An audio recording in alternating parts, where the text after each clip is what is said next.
風に乗って飛んでけ。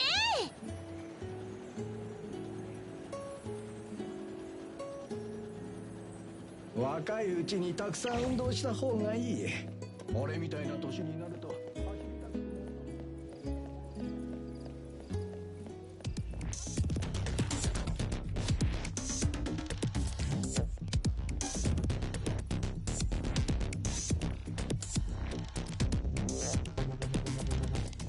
ヘテロシティ治安官より通告する。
Great. Of course, that's the time when I roll super high to miss all the cool shit.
やっほー、元気？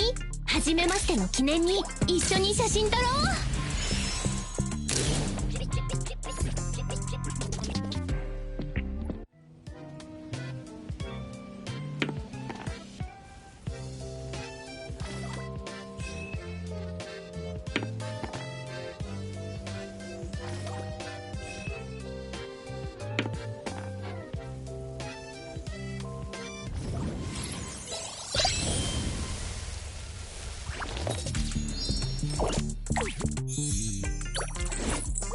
飛んだ。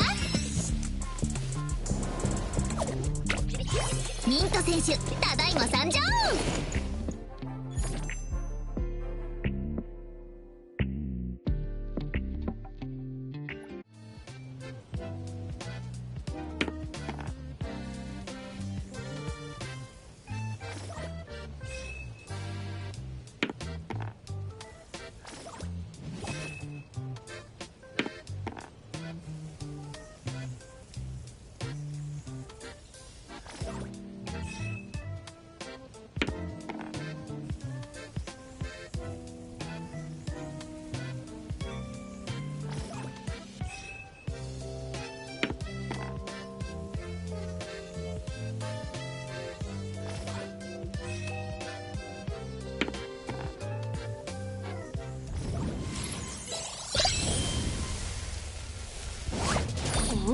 やっほー、元気？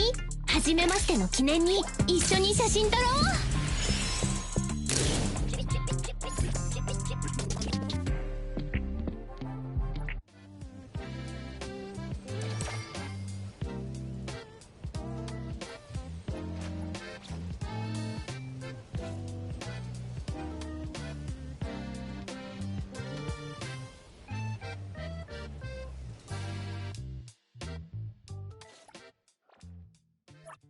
ここにいるよ。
お出かけの準備は整っておりますよ。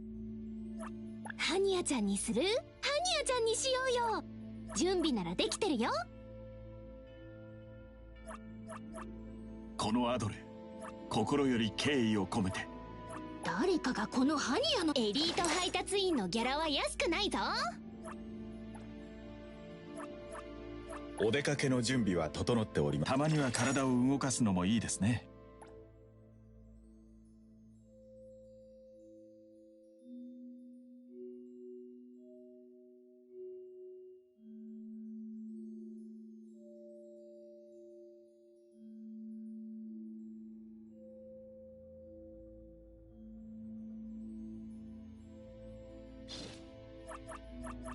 このアドレ、心より敬意を込めて。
グルーブチェンジといくか。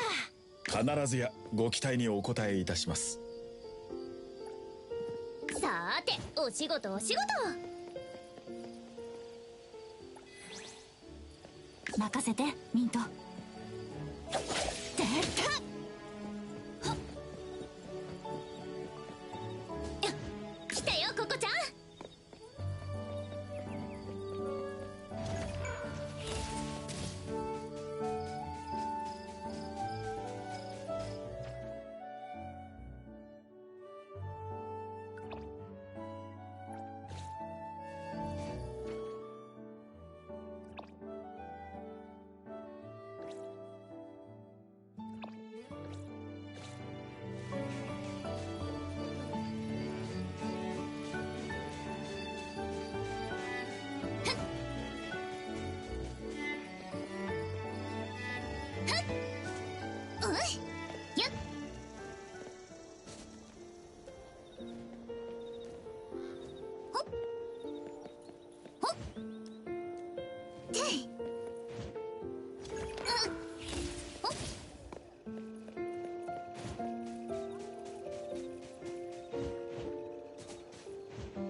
風に乗って飛んでけー。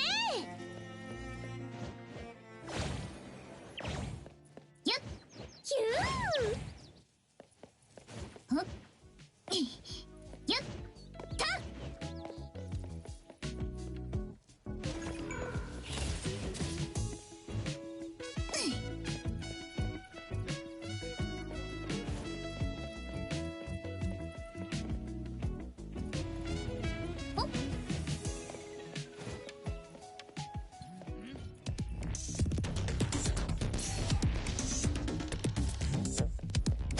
なめないでよ。ほら、目をつぶらないでね。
ヒュー。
ゆっゆっ、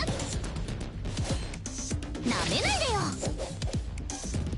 おっ、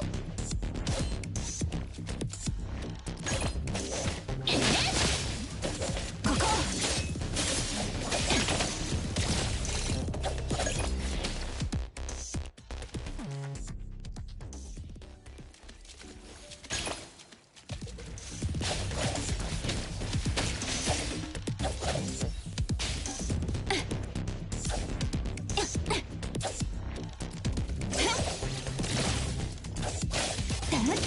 来てよココちゃん。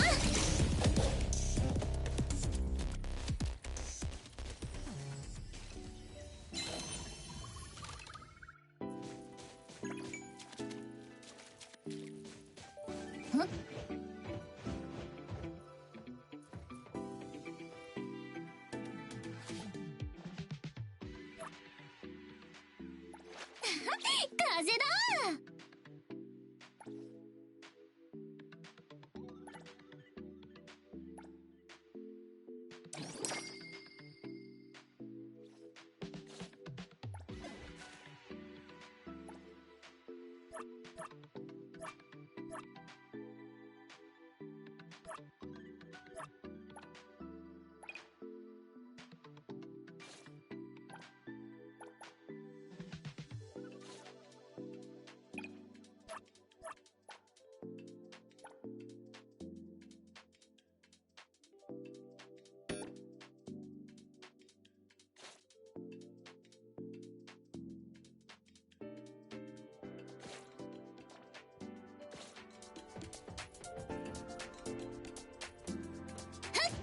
ヒュー。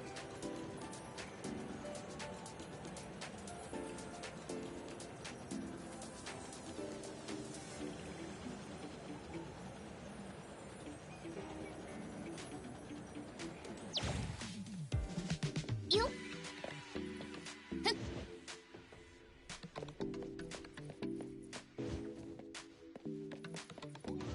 風に乗って飛んでけー。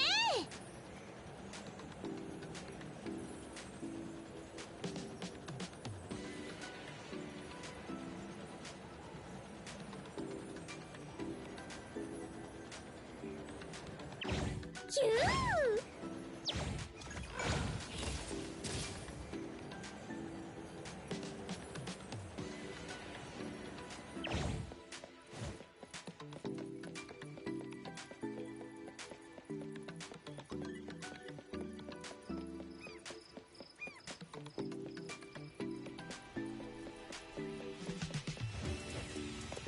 ほっ、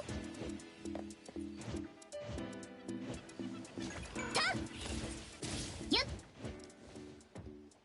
ほっふっ。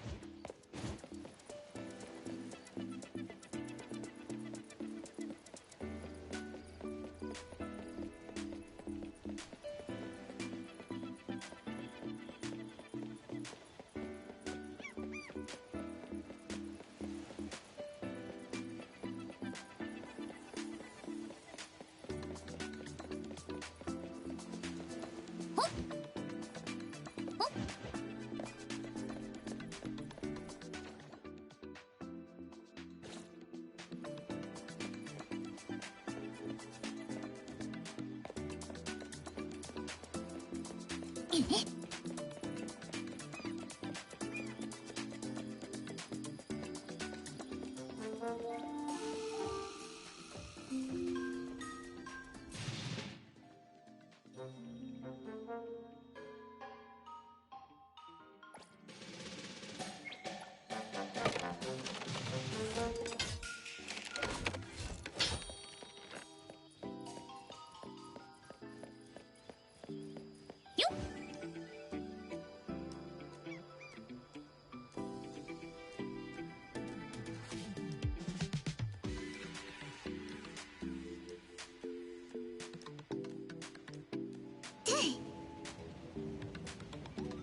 アノマリー管理局外勤服務規定第20条。分かった。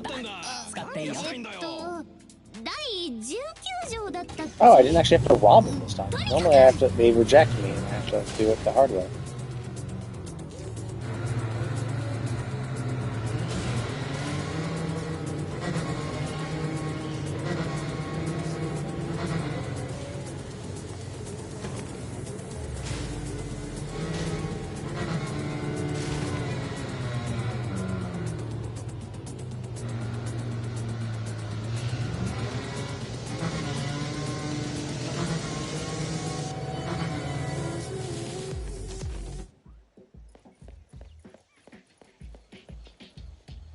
ここからは橋町という旧市街だよ。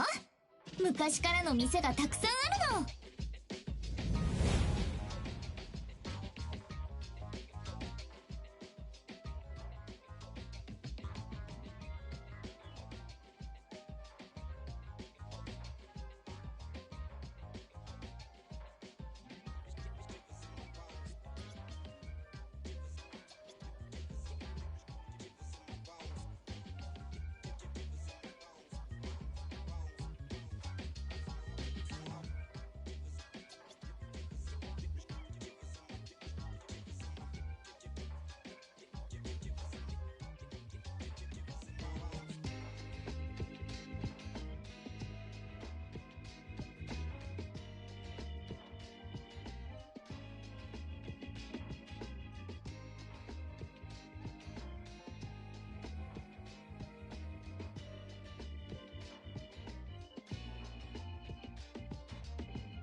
エイボンはここにあるの？うん、この繁華街の中。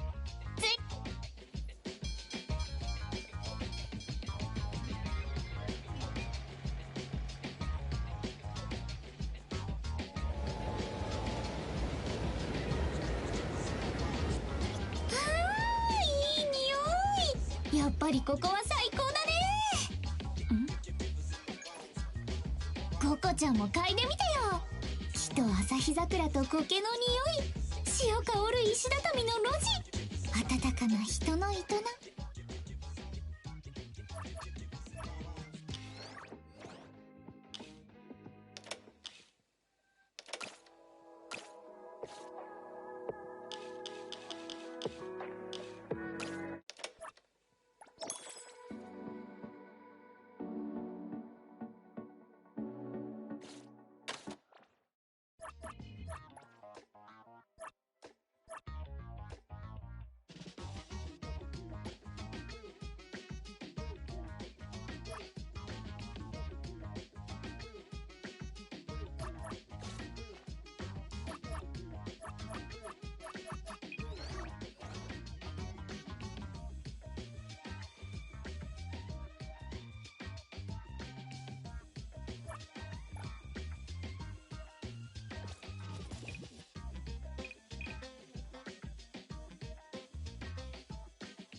今日は何をしよう。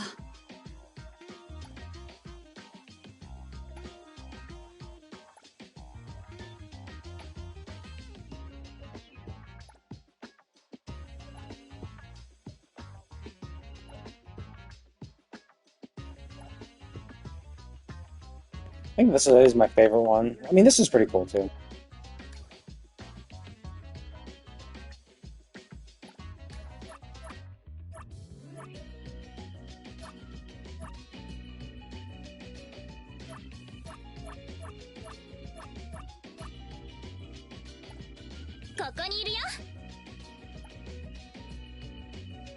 Oh, that's cute. Okay, that's obviously the one I'm gonna pick. 誰かがこのハニヤ。このアドレ。準備は。待て。キローマルが飲み込んだものを出す。今日レクイエム、いい夢を見。偉大なるコリンスファミリーに入りたいっすか。いつでもどうぞっす。 Seems like all of them have a Halloween outfit. Oh, that's an interesting one. Why does her leg look weird?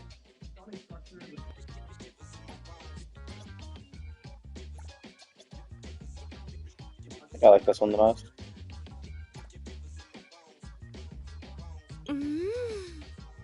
注目というのは愛の賜物。Yeah, it seems like they all have a Halloween costume. 好きよ。ビジネスは大変よ。 Wait, 小 who さ the な fuck こ is と that? も真剣に。曖昧な依頼はお断りしているのよ。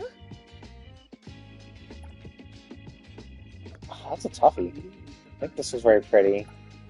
This looks pretty hot too. 準備はできた。またし。冷静、責任を果たすよ。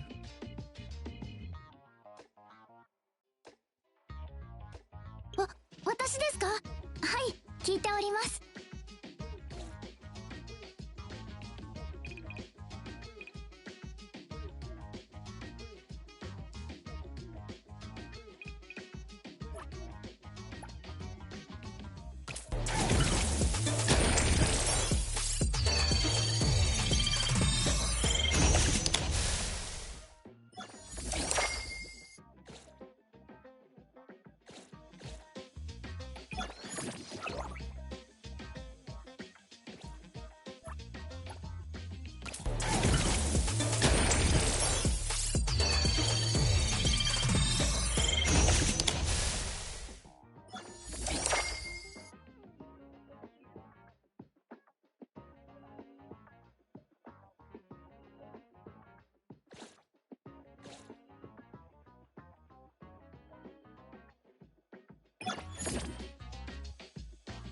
Oh shit, I got this right. Nice.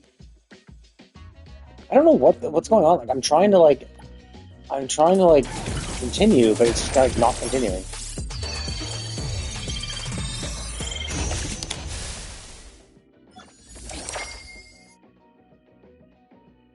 Yeah, like pressing X does nothing. Square is nothing. Pressing circle once does nothing. Circle should be skip, right? All the D-pad and pressing all the D-pad buttons, nothing. L1 or R2, L2. Yeah, and I'm pressing circle once after this point after waiting a while. It's so weird. It's obviously broken, but なんといっても海風を伝っここにいるよ。今日は何をしよう。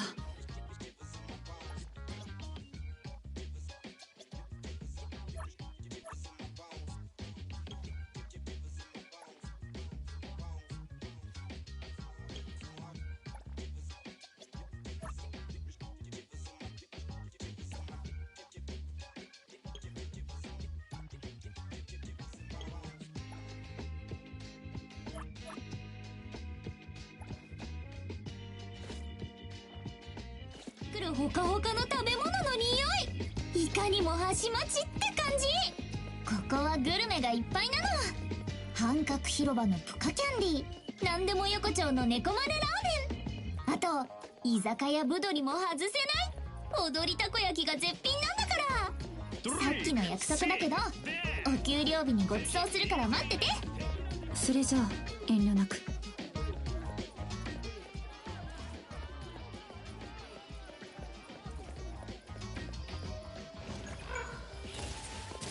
パーティーならブドリー。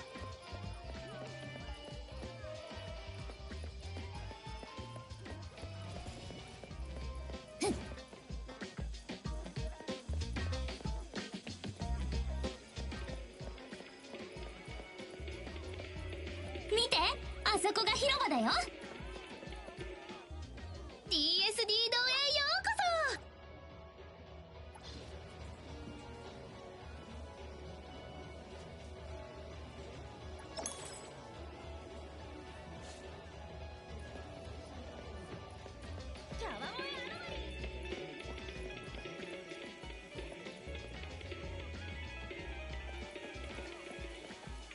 そ。この塔は何かの観測用？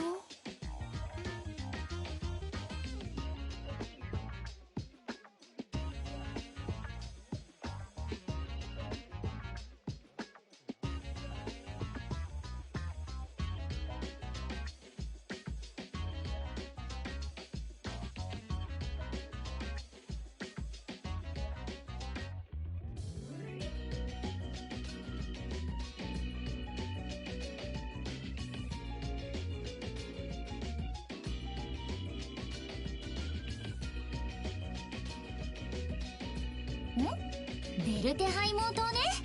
局にある大きなデータボールの数字はこいつから観測されて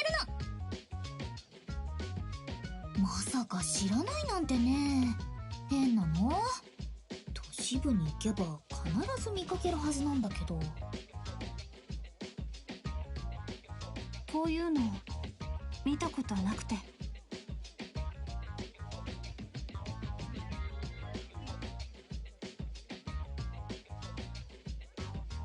じゃあ今まで、あっ、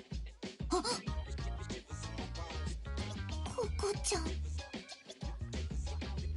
ヘテロシティは初めてだから。うんうん、都会なんてラッシュはすごいし家賃は高いし、このでかいやつも超ダサいし全然珍しくない。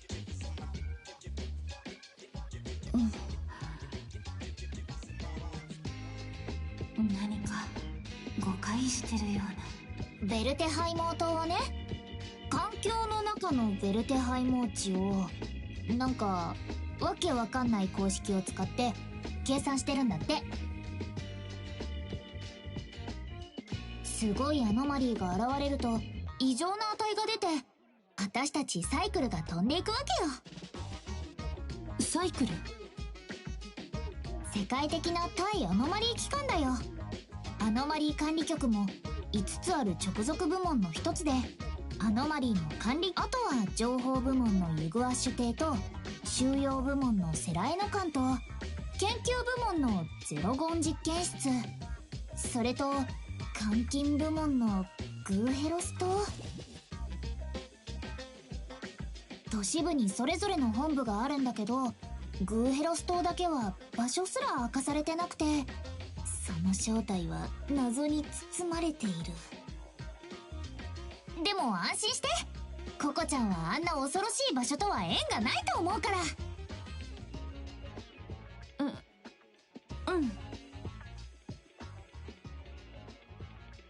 グーヘロス島から来たってこと話さないでおこう。巡回ついでに粉雪でアイスを買ってコーンをかじりながらブラブラするのが最高なの。もちろん休憩中にね。サボりじゃないよ。やっ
海に近いし面白い店もたくさんあって結構観光客が来るんだよ。にぎわってるね。エイボンもそこそこ忙しいのかな。それはまあ着いてからのお楽しみということで。2倍に砂糖3倍ってそりゃ甘すぎでしょ。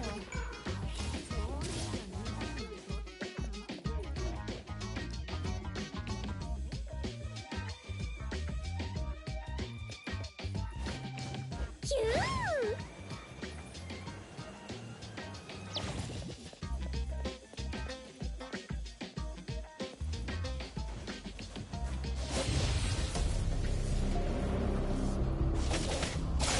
なめないでよ。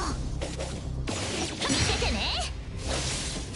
はっはっ消えなさい。覚悟。全てを断ち切る。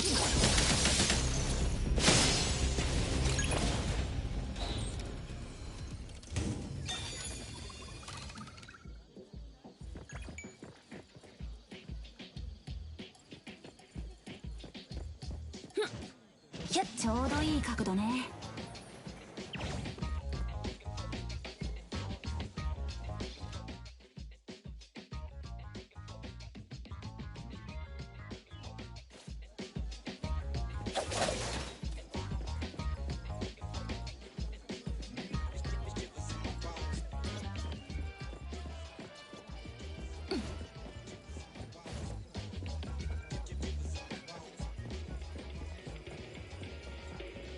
Wait, do these things don't heal me? That's kind of annoying. Because basically these are the same things as, the Statue of the Seven in Genshin. But getting... Oh, no, there we go. Okay, they do heal me. Or did I just take damage?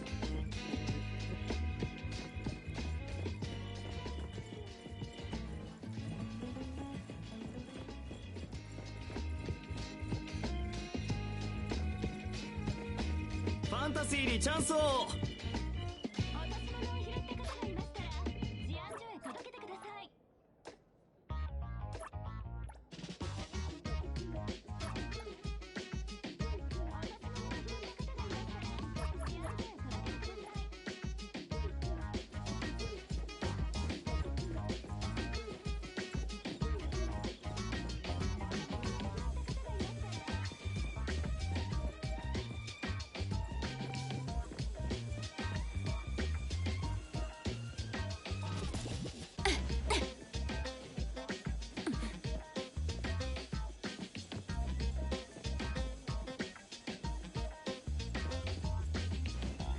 風向きよし。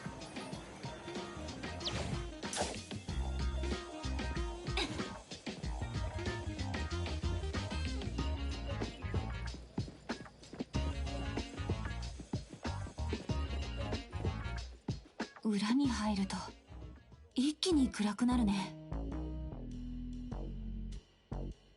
エイボンの売り上げだとギュルルに店を構えるのがやっとで、この通りの店からはよく確かに一刻も早く離れたい場所だ。小鳥先輩がしょっちゅう偽物の骨董品を大都市って世知辛い。心配しないでココちゃん。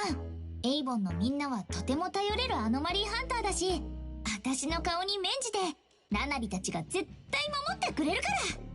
しまった。どうしたの？ナナリで思い出した。尻尾のトリートメントスプレーを持ってくるって約束だったのに車に置いてきちゃった。じゃあさっきの車まで取りに戻らないと。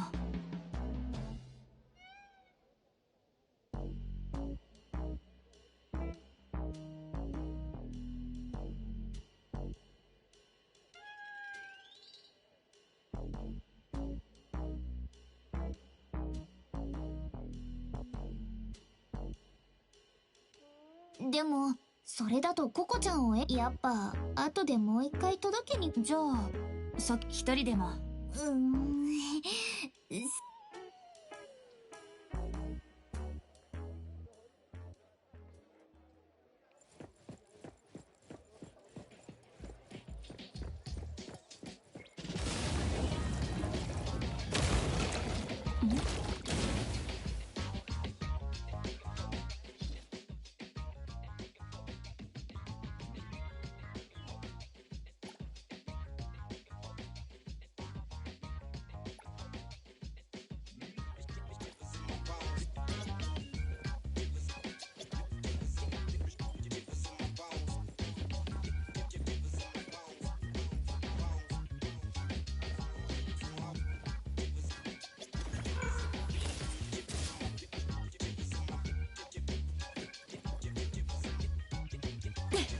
風向きよし。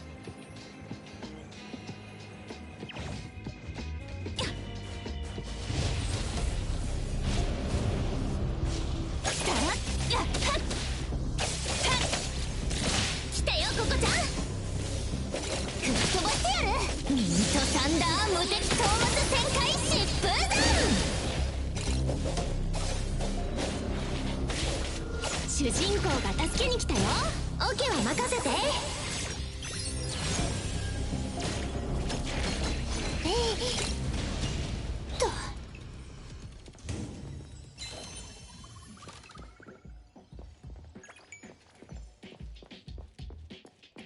手伝うよ。風に乗って飛んでけ。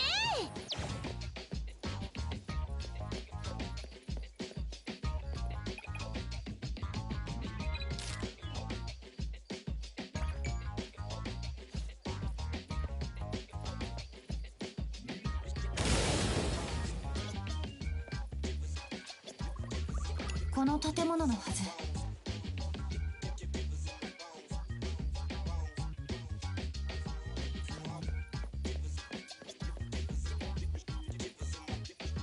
開いてる。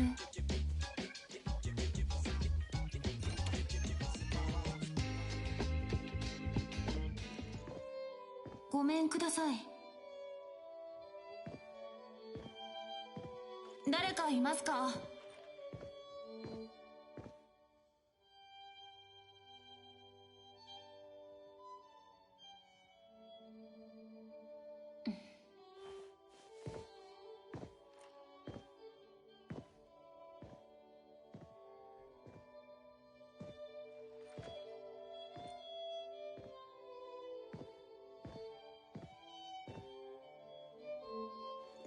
こっちだ。どこ？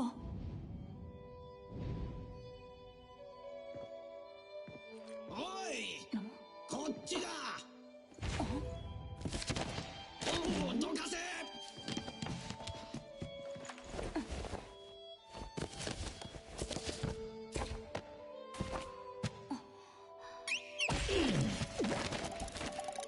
人を呼ぶときは鳴らしな。強く押すんじゃないぞ。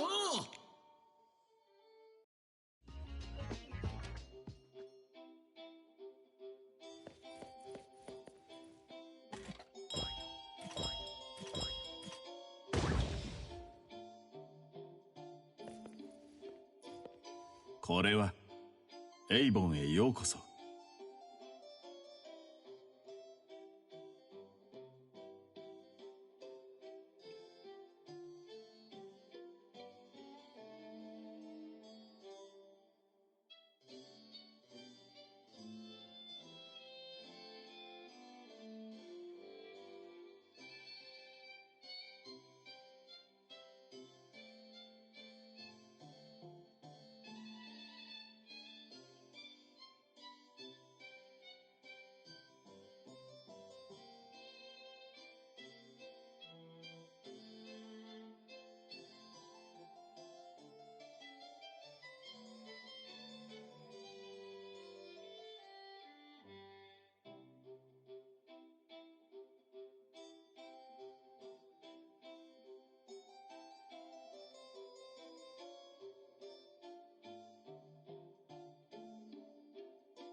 タギタギ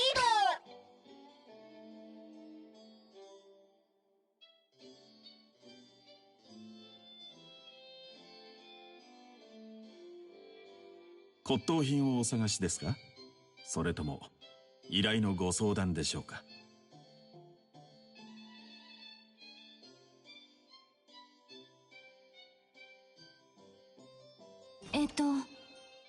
どっちでも。来たよ。ミント選手帰還しました。タギアドレさん、おはようございます。それにタギども、あれまた太った？タギご無沙汰しています。こちらはミント様のお連れでしたか？局長の頼みでね。あなた様でしたか？お嬢様が局長殿に頼む。鑑定士？アノマリーを少し感知できるだけで骨董品に詳しくはないんです。全く構いません。申し遅れました。私は執事のアドレーと申します。そしてこちらは整備士のタギドです。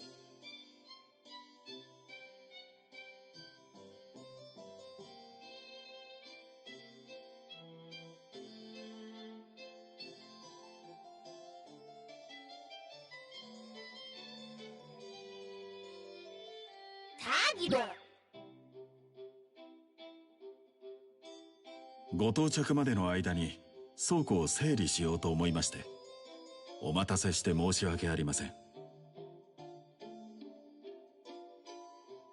お気になさらず。君って鑑定士だったの？どうりでアノマリーを感知できるわけね。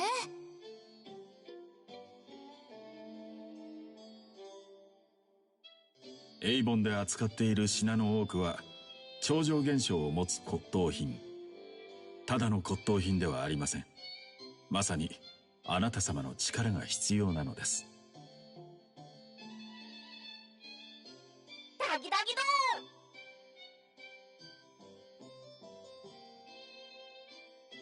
どそれは丁重にお断りします。ココちゃんはね、イクロの言葉がわかるんだよ。おう、ギギド。うん、よろしく。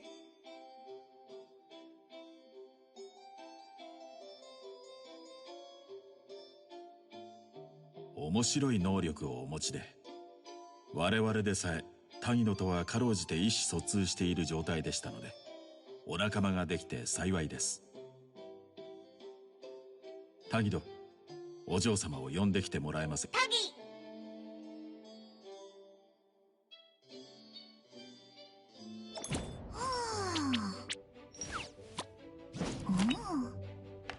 どうぞおくつろぎください。ただいまお茶をお持ちします。ありがとうございます。中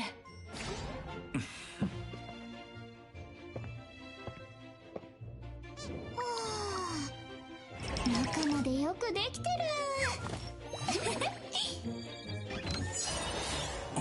ミント様。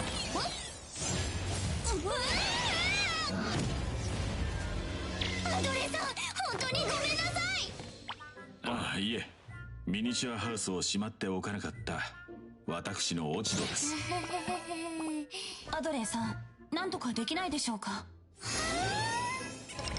ミニチュアハウスはドアを開けると人間を小さくして中へ迎え入れます。7分後に解除されるので待つしかないようですね。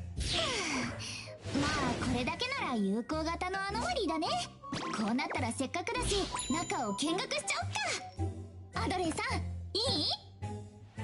ええ、もちろん。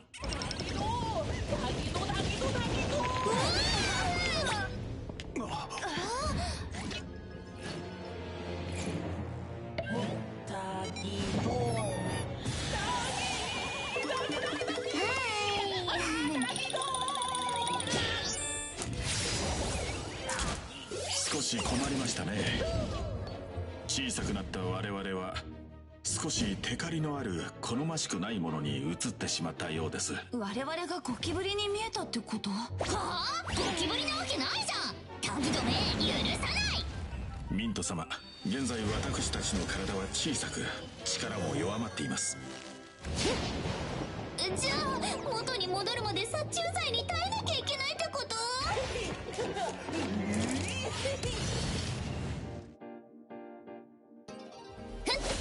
なめないでよ。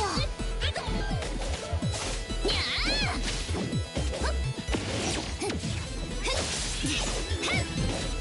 しっかり立ってて。ここ。確認。ここだよ。なめないでよ。ねえ、風についてこられる？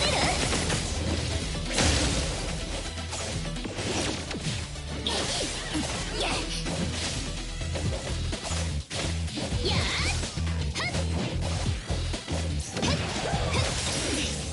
しっかり立ってて。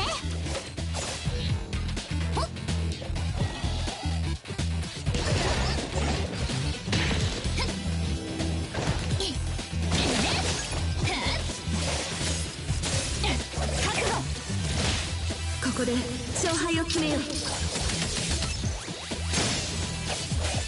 あなたの声ちゃんと聞こえたよ。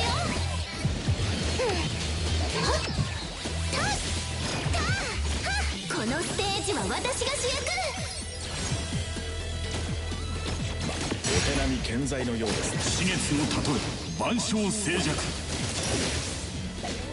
さーて、お仕事お仕事。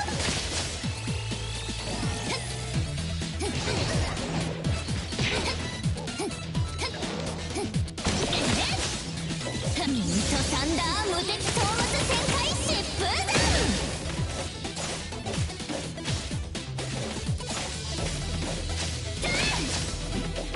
助けてね。争いに意味などありません。グルーブジェライを行くかようよ。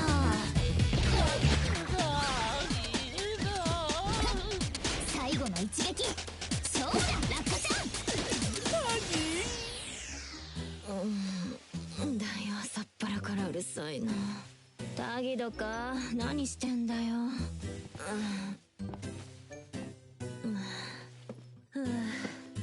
くそ、昨日はあの瓶を開けるんじゃなかった。酔い覚ましはどこにやったっけな。な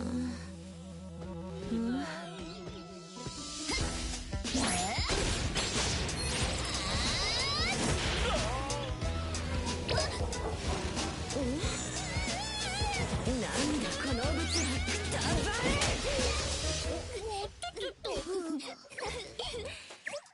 れ。新しく仲間になる鑑定士よ。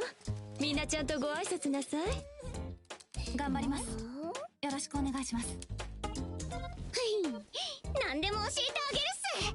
これでやっとほとりが偽物を回収することも減るのか。クソガキが。ご説明をしますと、私とタギドは主に骨董品の管理と生活周りを担当。ダフォディールさんは店内と周辺の警備を担当しています。どうも。ナナリとサキリ、そしてエドガーはローレベルのアノマリー以来の処理を担ってくれています。こんにちは。暇してたらあしらと行動していいっすよ。うちらだけで十分対処できるじゃん。はん。でもまあどうしてもって言うなら見学させてもいいよ。うん、アノマリー事件にすごく興味があります。ホトリお嬢様はこのエイボンの店主でして。ただの酒飲み。いい酒。乾杯ってね。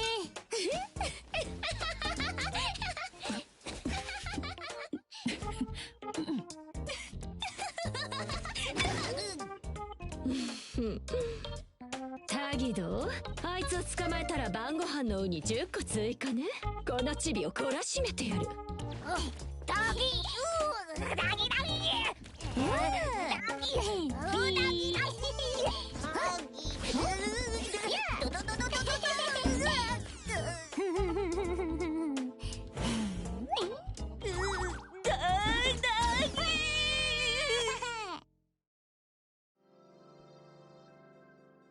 タギド、指切りしたんだからココちゃんを頼んだよ。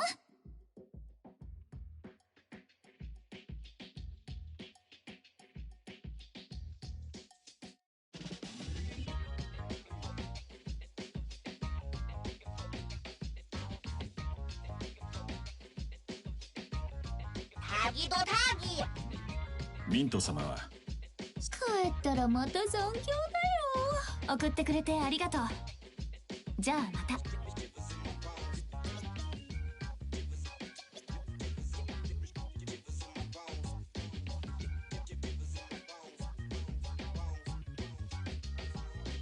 またね。鑑定士様のお部屋の準備が整いました。こちらへ。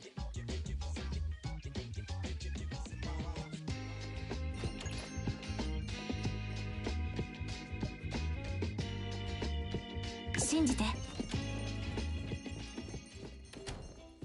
だぎただ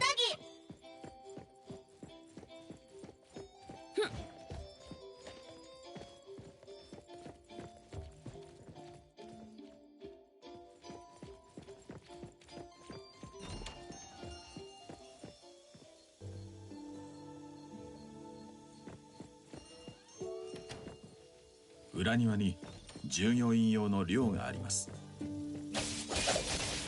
鑑定士様がいらっしゃると聞き、私とタギドで片付けておきました。タギド。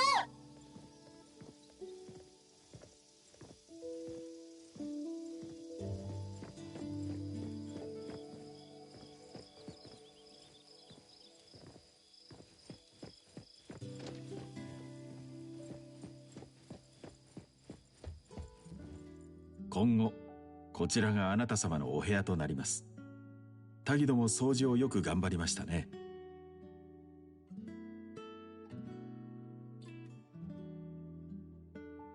タギタギ。二人とも。鑑定士様もエイボンの一員ですので遠慮はいりません。何かございましたらいつでもお申し付けください。タギタド。では私たちはこれで。どうぞゆっくりお休みくださいませ。そうさせてもらいます。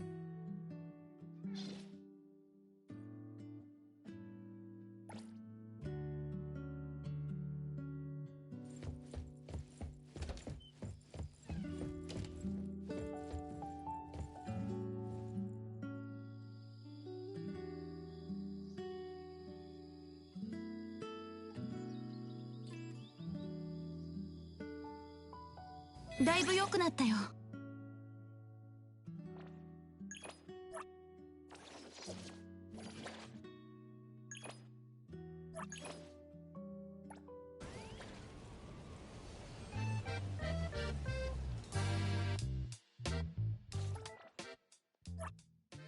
今日は何をしよう。お出かけの準備は整っておりますよ。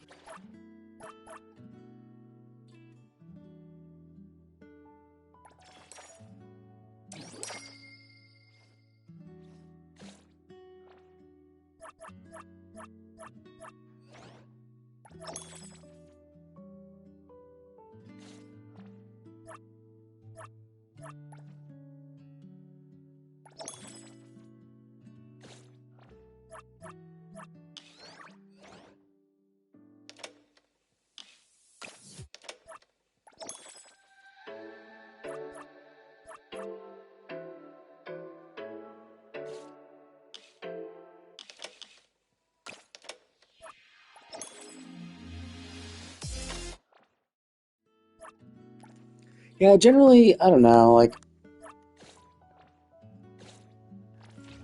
I do think that they're, like, it's not really cinematography, but I do think it's really interesting, some of the things they've done. Like, that whole fight was an interesting concept, and I think, like, the anomaly aspect of this game seems interesting. But, like, some of the characterizations, it just seems a little too silly. You know, it just seems like...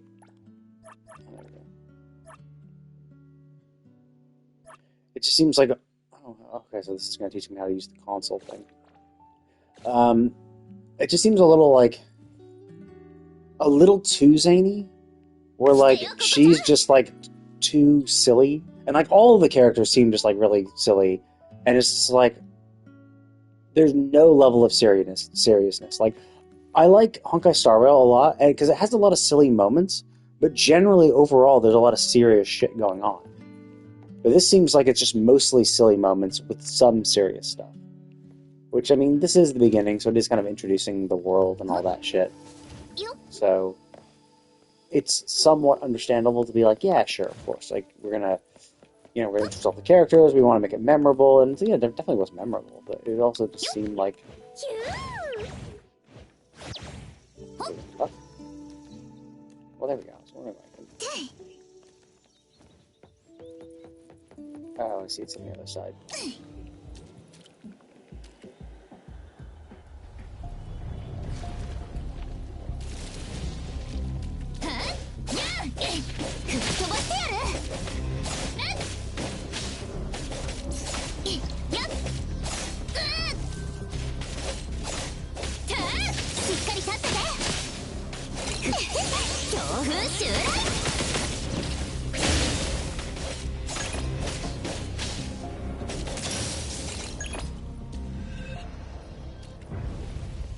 I think that was cool, the effects.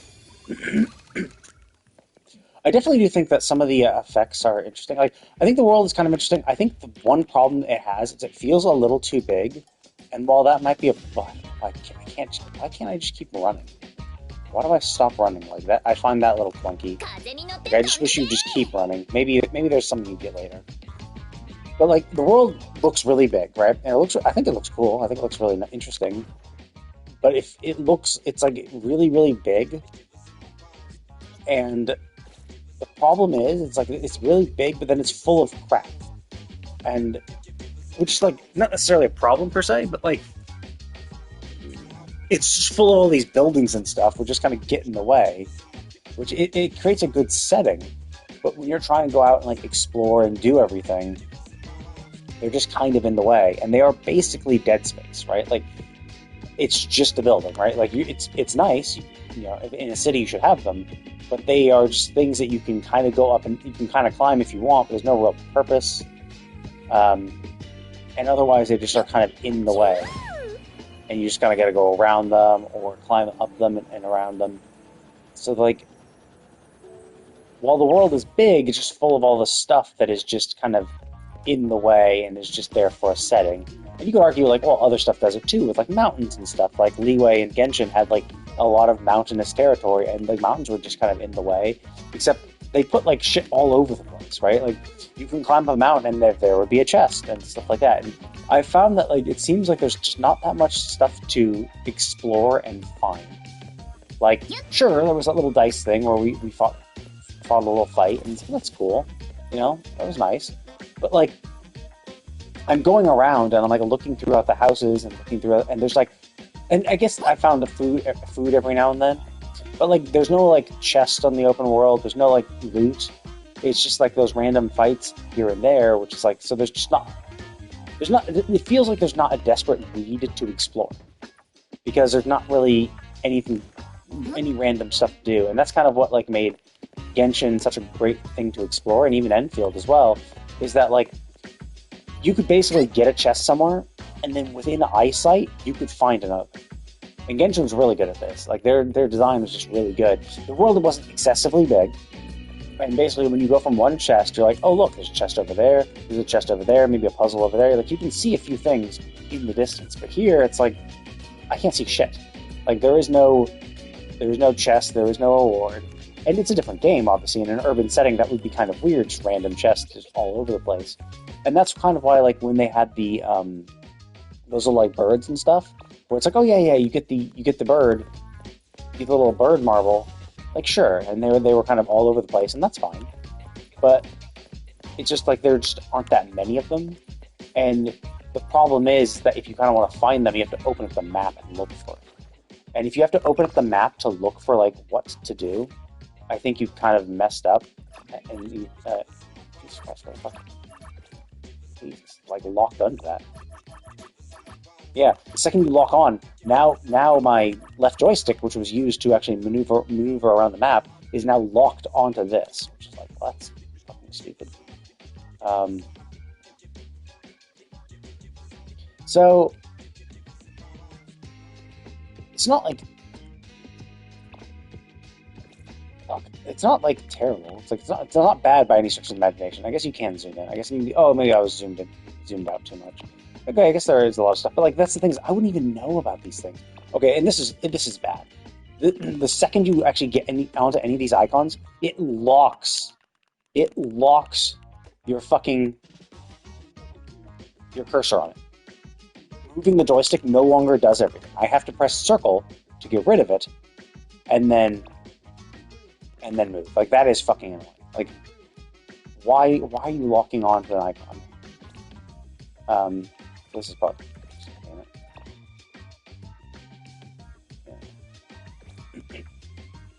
So generally, that's kind of like a problem. Is that if you have too much stuff, and like this does seem like a lot of stuff all grouped together, which doesn't make sense to a degree because it's like, well, yeah, but like I don't see that on the minimap, and that's kind of like the back. Or no, maybe I can. Maybe I'm just too far away.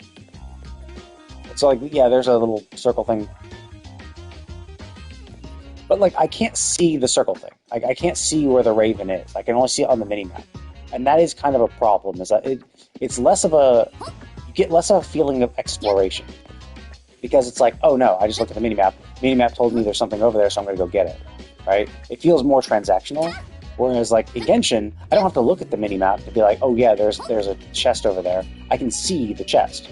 And so it feels like I'm doing it. I'm the one who discovered the chest. I saw the chest in the distance, and I went over, and I got the chest, right? Like, hell, it's in plain sight, so it's like it's not really that much of a challenge to do, obviously. But, like, it was me doing it. It wasn't me. And you could already say, oh, I saw it on the minimap. That's like, well, no, it's the minimap saying, hey, there's something over here. Not you exploring and finding it. It's like, nope, there's something here. Just follow this marker and go to it. But yeah, it does feel like the characters are a little... I mean, they started out kind of...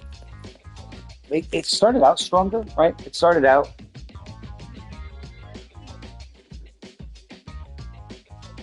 It did start out, like, more serious, where I was like, oh, shit, look. Like, there was an anomaly in the sky, and it was, like, fucking over people, and then we had these people come over and destroy the anomaly. And then it's just like, we meet a bunch of goofballs, and it's like, how am I supposed to take this seriously? But, like, it's fun. Like, it's fine. Like, it's not bad, per se. And obviously, like, this is the beginning, so maybe this is just, just a little silly introduction. And I think some of the choices they've done for some of their things is really interesting. Like, when they had all those comic panels where they swap up the art styles, I think some of that stuff was really interesting. I think it's an interesting way of telling the story. So I do appreciate that. I just think it's a little too silly. So it kind of makes it hard to take the game and the story and all that seriously. Now, obviously, if it's not trying to do that, then that's fine, right? You don't have to have a serious story. You could just have a fun little thing. But usually, that's kind of like what makes the story interesting is like the stakes, how serious everything is. Like, oh my god, look at all this horrible shit that's happening. Look at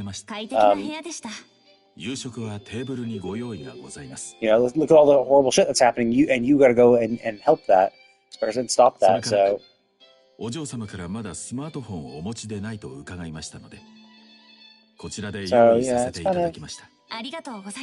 not bad per se. I'm not saying it's bad, but like, it definitely doesn't hook me as much as Enfield did. I think the urban setting is interesting, but I do think the problem with a huge urban setting like this is that it just feels so empty, and it feels like there's just a lot of nothing to do. 素晴らしい機械 Because で like すね you now have to put all your キュ events パは in アノマ between リー空間 buildings の and 中 stuff, にいても通 so 信 it's で just like き it just 限られ feels た more 人間にし restrictive. か配布 So され it's like な a い really big 貴 open 重な world デ where you バ have イ to スだと travel a 聞き lot, 及んで but おり you ます also just don't have much workable space, right? Like not all of Genshin is huge big mountains. Like the kind of mountains that there were on Leeway, where it was like these huge fucking mountains, where a lot of it is just climbing for climbing's sake. Like that doesn't really exist anymore. Like Inazuma didn't really do that. Sumeru didn't do it. Fontaine didn't do it. It just felt like a lot of like open exploration where you could just walk in any direction and there's something to do and see. Whereas here, it's like, well, you can't really see much because if you're down on the ground, the buildings get in the way, so it kind of makes it feel small. And then when you open up the map and realize how like far it is, like I got in a car and just drove the fuck away, and that's how I unlocked the 今後 previous のアノ map マリー spot. 以来で みんなは使 And わ it な took い me で forever to get back to where I was. Because like 日常的 they な kind 記 of 録や designed お it 支 for car 払い travel and stuff, and ご or 交流の な teleporting. るほどご丁寧にあり So が it とうご does ざい kind ま of す suck where it's like it feels small, but it's also like takes you forever getting い there. えところで I think 今 Enfield 日 did a は really 依 good 頼が job ない of ので that, where they ナナリたちが2 it 階に is いる the と思い map ま isn't すよ super huge, but everything there's a lot of stuff compacted into that map, a lot of things to do. It felt the right size, where it's like you didn't feel constrained, but it didn't feel so excessively big that you're just like, oh my god, this is huge. And I think this is going a little 鑑定 too. 士様と It 早 feels く a 仲 little. 良く There な are りたい it と feels そ too わそわして constrained いる because で the しょう buildings are naturally obstruct, you from seeing stuff, from moving in any direction you want, and then the map just seems so excessively big. どうお声掛けすればいいのか分からず素直でいい子たちなのでわかりました声をかけてみます Yeah, I guess that's the other thing. They were all children. You know, like it was like 2 adults and like everyone else was like basically children, and like Mint is pretty much a child too as well. But like.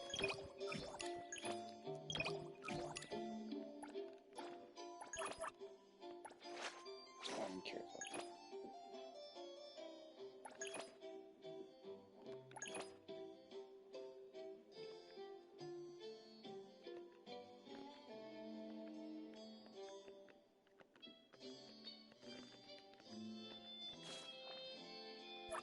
What the fuck?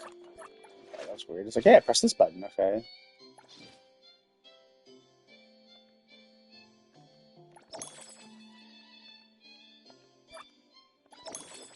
What is this?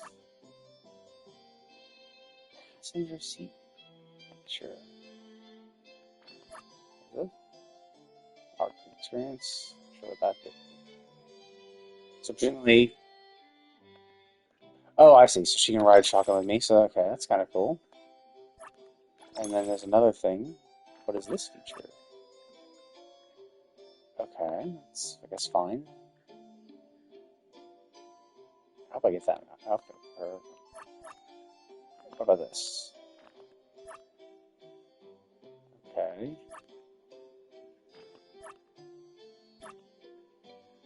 Oh, interesting. So now we can go to our office. Well, avatar looks ugly as fuck.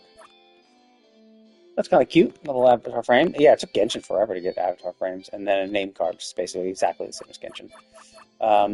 Wait, what the fuck is this fruit? Life skills. Oh yeah, of course I did see fishing, didn't I? Okay, sucks. The fuck? How did she get this outfit? What? Ear care, Jesus Christ.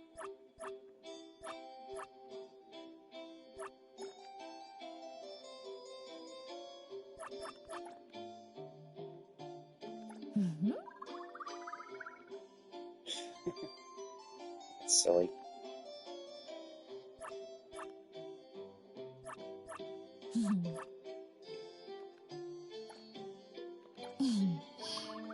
You think it's kind of weird. You have to press X. You have to press X.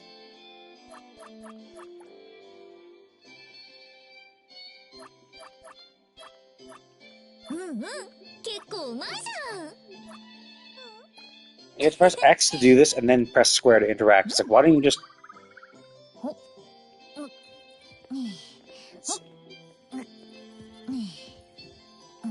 I'm on the couch. If I'm on the couch... Why can't I select this? Oh, I see. I have to have... Maybe it's something I can only do in my phone or something. That is interesting, though. It's definitely more involved. I don't get... How did she get that? Actually, wait. Let's see.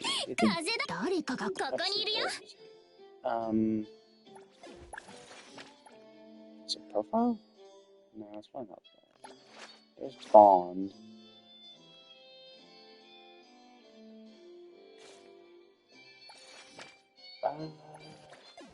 Oh, maybe it's an info? Let's see your stats.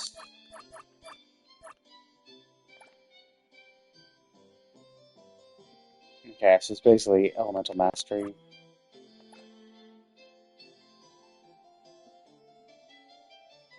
It's kind of stupid. Jesus Christ, there's a lot of damage types. So it's... This is presumably physical, right? So if this is physical, basic normal stuff. 2, 3, 4, 5, 6, 7, 8, 9... Or no, this is just... 8? 7 types, okay, so it's Genshin, basically.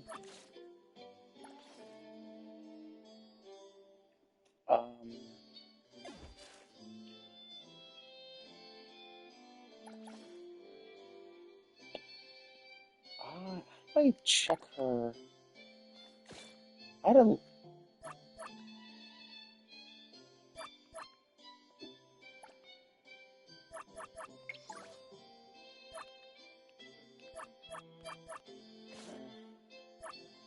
How do I... Where was the outfit section?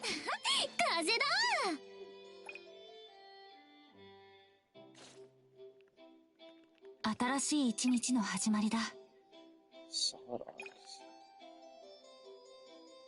It's kind of interesting.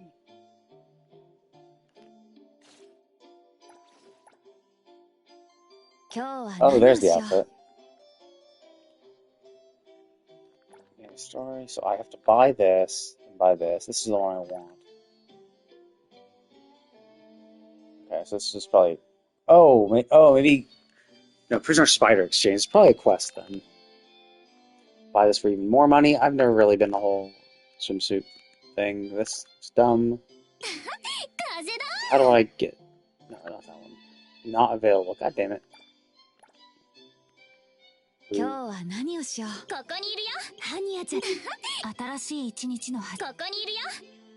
Okay, anyway.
Yeah, like you have like 3 children. Like, why are these?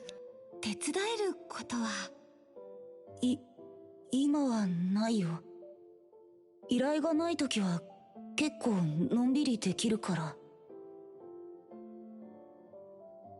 おい、オブラートに包みすぎよ。つまんない日常に早く慣れることね。エイボンの景気は最悪だから。依頼もアノマリー絡みがほとんど。暇するのもなんだし、足の組織計画聞くっすか？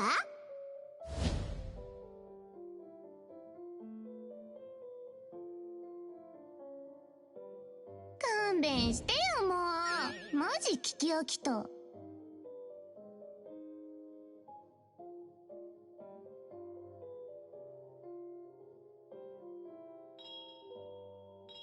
こんな時間にお客さん？早く下に降りよう。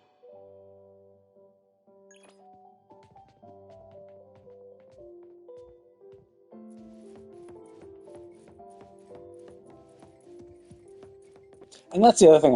Okay, here we go.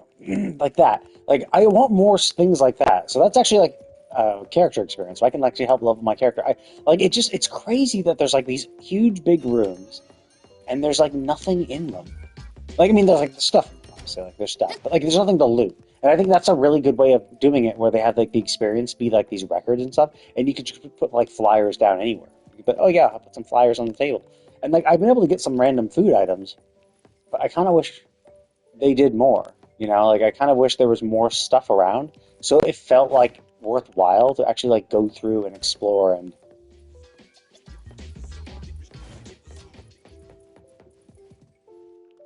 and do that shit. Not really it.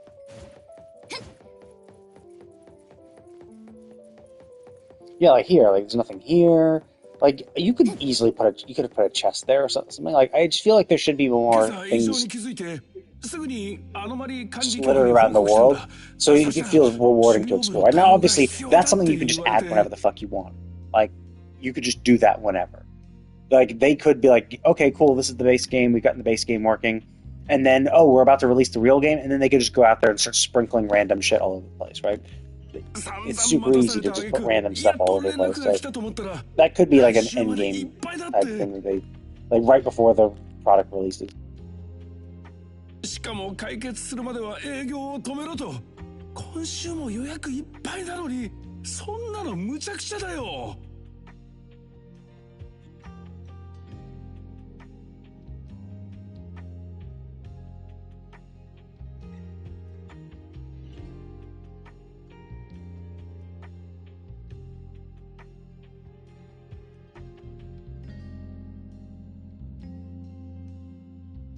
営業に支障が出ないよう迅速な対処をご所望ですね。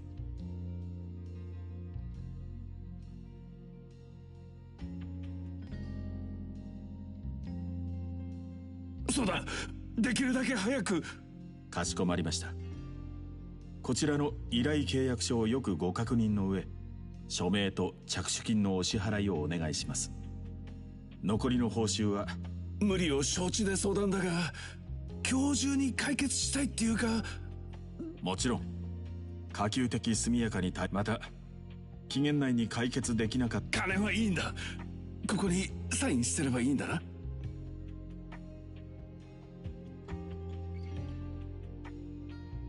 はい。では早速準備に取り掛かりますので。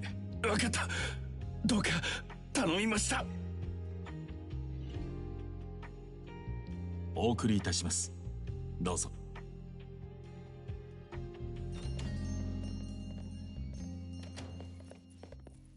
夕方の依頼なんて珍しいこともあるもんね。さっきのってオービット写真の旦那じゃないっすか？今日はいつにも増して焦ってるように見えるっす。I think her fangs are a little too small.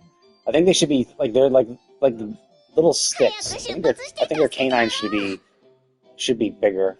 I think that yeah, they look like little spikes instead of actual like canines. 状況を聞かせてもらえないかな。店主が異変に気づいたのは今朝。物が勝手に消え、アノマリー管理局が派遣した JTF の調査報告により、このようなアノマリーは危険度が低いため、収容部の対応を後回しにさせたのでしょう。ミントは昨日、小鳥にビビって逃げたんじゃなくて、本当に忙しかったんだね。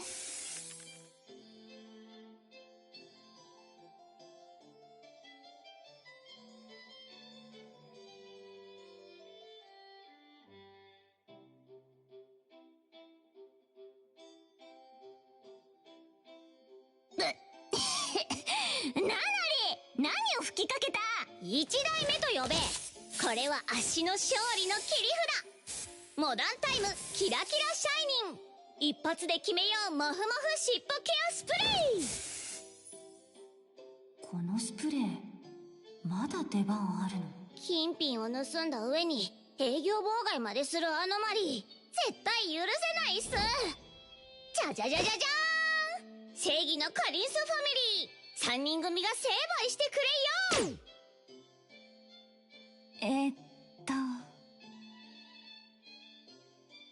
Like, I think this is a little too soon. Like, it's just way too silly, way too early. Like, Mint's already, like, a silly enough character. But, like, with all the serious shit that was going on in the previous thing, it's like having Mint alone is a certain level of, like, comedy and, like, silliness. It's like, I think that's fine. But I think then showing up at another location where you have a bunch of other silly characters, it's like, I think it's just a little too... I don't know. I think it's just too juvenile. Like, and obviously, like Genshin was never really... Like, Genshin's... Supposedly, according to MiHoYo, Genshin was, like, designed for, like, early teens. Like, the shonen... Like, the same demographic as, like, Shonen Jump. And Honkai Star Rail was designed for the late teens. Like, 18, 19. Like, an adult... Almost, adult or nearly adult. And then I think they're trying to do, like, this new game that's, like, for, like, pre-teens. Or even, like, younger than 10 years old type thing, where it's, like, not like Roblox, but, like, that aim for that range type thing. And I think this is kind of like, if they're aiming for a demographic that's similar to Genshin, but I think it's, like, but Genshin, like, while Genshin is silly, and Genshin has silly moments, generally it's a pretty decent story, and a pretty interesting story that even non-adults can enjoy. I think this is just a little too juvenile, which makes it harder for adults to get into, which is not obviously a problem, because if you're not, like, aiming for that, if you're not trying to interest adults. Like, so the beginning part was serious and interesting. You're like, holy shit, look at all that crap. Like, this guy was bleeding, this guy was, like, crying these, like, luminescent tears and getting sucked into the sky, and when people came in to investigate, this other guy almost got, like, taken over by it. You go from, like, that level of seriousness, so it's like, oh wow, the stakes of this seem pretty dire, right? Like, it seems like anomalies are a pretty serious business, and then you come and you interact with these people. You come out and interact with these people, and it's just like, it's really hard to, like, take anomalies seriously if these are the types of people who go in and fix the problem. Like, if these are the people fixing the problem, then clearly it's not that serious a problem.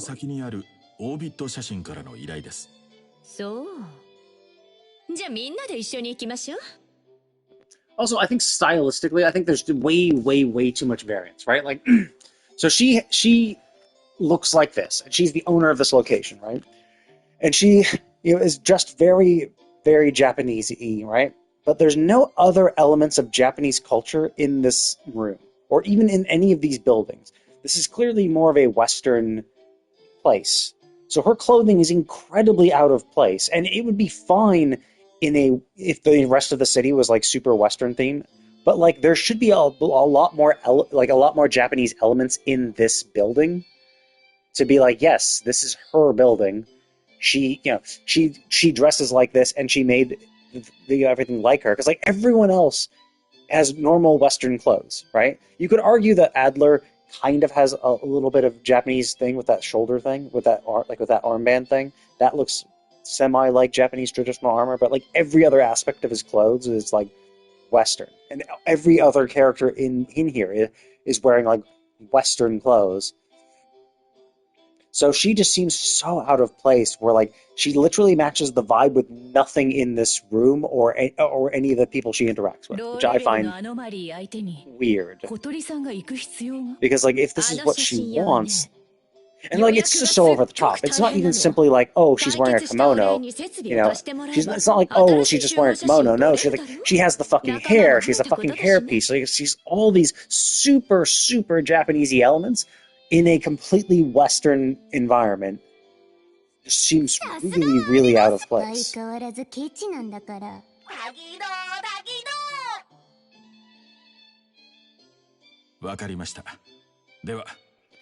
I mean, that dude at least has some Japanese stylistic elements to his outfit, but he's still basically just wearing, like, a suit. Like, there's just no like. I get it. Maybe she bought this. Like maybe she bought this thing, right? Maybe she bought this home and it's not her home, or maybe she was not. It's not really her thing to begin with. 新しい一日の始まりだ。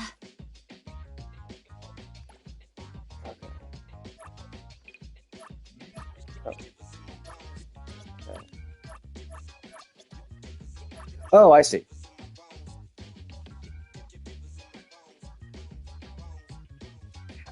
Well, I guess, okay, so this is a skill. It's actually pretty good.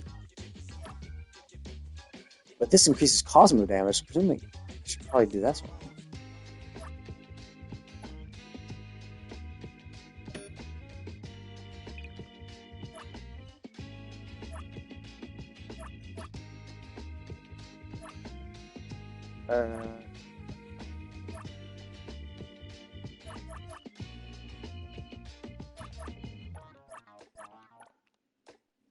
I think the movement is a little too slow.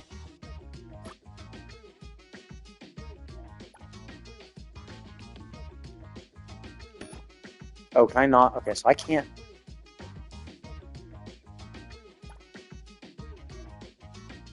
I do think this is kind of interesting.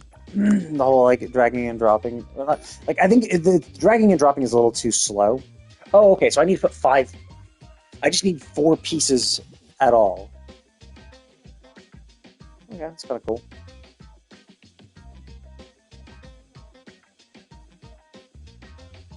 I don't see how it's. I mean, maybe there are going to be later sets where it's like you need to even get 6 or something. Maybe I don't know. It's legendary even at 4 piece. So I don't. I guess.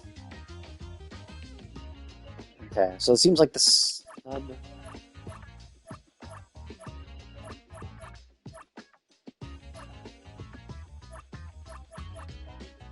Okay, so it seems like the number of stats you get is related to the number of cubes, the number of squares in this shape. So this has 4 squares, therefore it gets the most bonuses.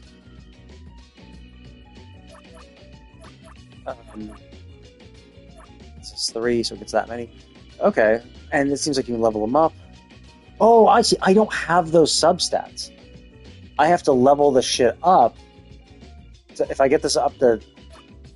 Okay, so the substats that are at the top are the ones you can unlock sooner rather than later.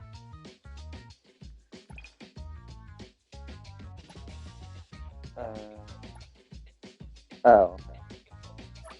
So I add the other shit. That's an interesting idea.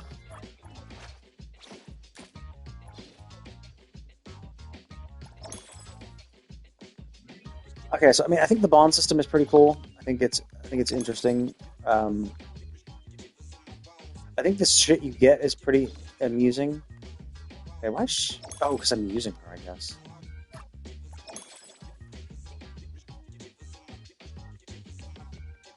I guess she gets some.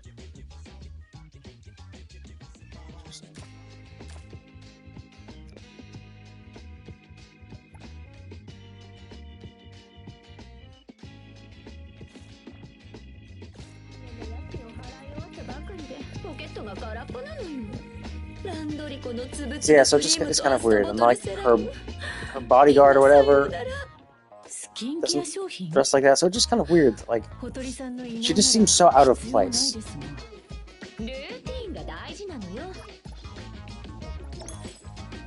Shit, I didn't buy that. See. But then there's also the idea that you can buy apartments and stuff. So like that'll be interesting. There definitely is a lot of potential to this game, and obviously this like oh wait.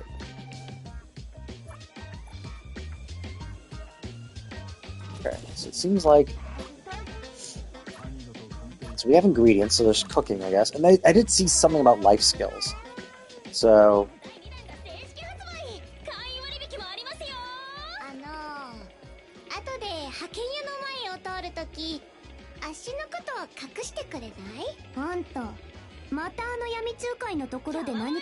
I mean, it's definitely not bad.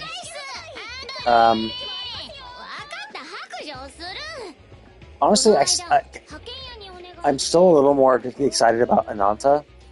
I think Ananta will be more interesting. Like the fact that you can basically they took the same web slinging from Spider-Man, and you can go around the Ananta city with that. It's like, oh wow, that's really fun. Because like so far the movement options of this are kind of limited. Like you get a double jump, that's always fun, and then you press it again to get a little glide. Like that's kind of cool. But like going up buildings kind of sucks. Like you can jump and you'll run for a bit and then immediately start like falling. And so like going up a building is kind of annoying. You either have to climb super slow or continuously jump and have to like fucking redo it, which is like I think that's a little shit. So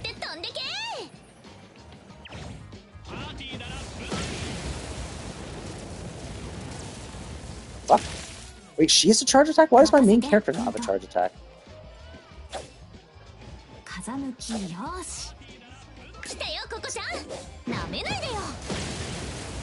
Yeah, wait, what the fuck? She has a charge attack. They use a stamina. Why does my main character not have a charge attack? Oh, sorry about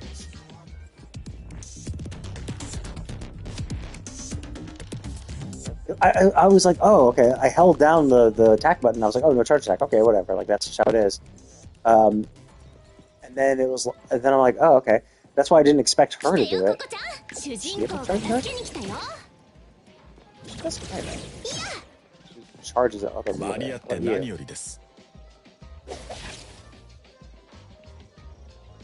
doesn't. I have to press it. Oh, I guess.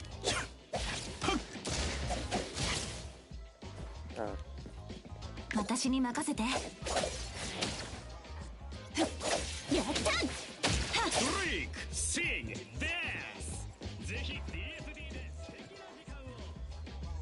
Wait 1 second, let me go to the bathroom real quick.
店主がお出ましになるほどやばい事態なのか。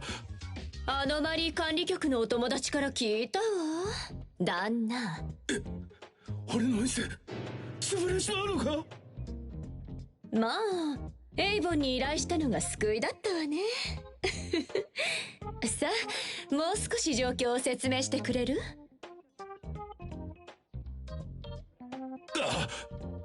もちろんだ。今朝店に来たら微妙にレイアウトが変わってて、最初は錯覚、そしたら目の前にあった机がいきなり写真に変わって怖かったよ。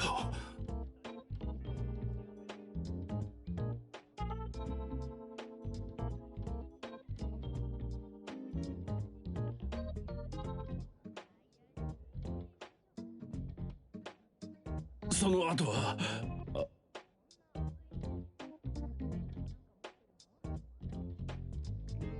あとはすぐに逃げ出しちまったから、後のことはわからない。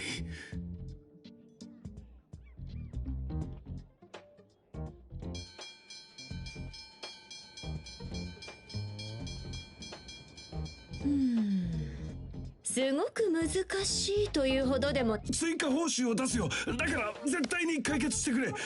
エイボンだけがあった。私たちとしても橋町で一番の写真屋が潰れるのは忍びないからね。困った時はお互い様だし、近所のよしみで追加報酬はいただかないわ。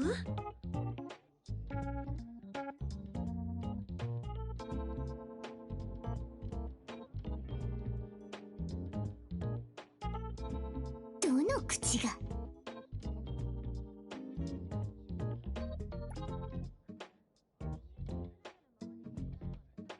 そうだ、依頼を解決したら私たちの集合写真を撮ってくれ。あんたいい人だな。お安いご用さ。後で最高のじゃ頼んだぞ。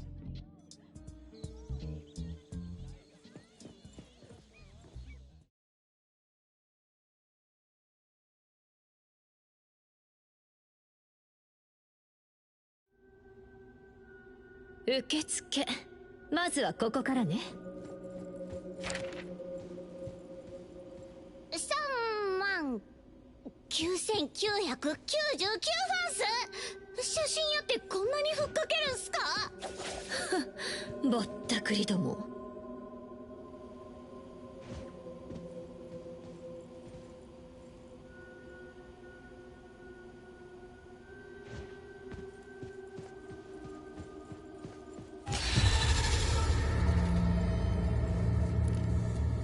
従業員のオフィスのようですね。さっきの記録によると、物が消える現象はある程度前から。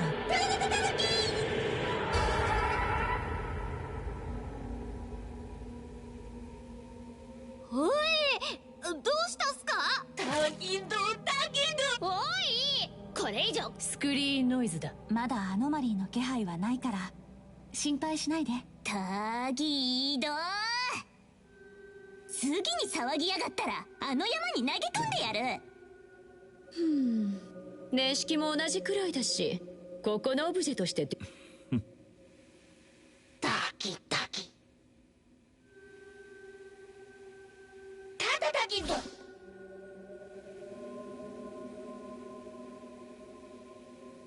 先に言っとくが、物を壊した人は弁償金の型にするからね。タギタギ似てる。これがタギドの能力？ええ、タギドは触れた物体、自分の知っているものに限られますが、優秀な整備士として大変役に立つ力です。タギタギ。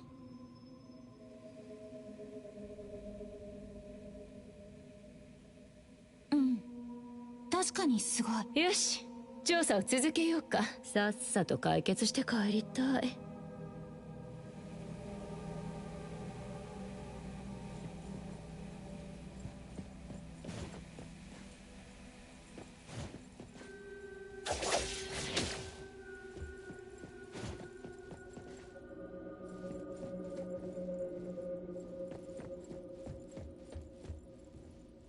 写真がいっぱいだけどよく見えない。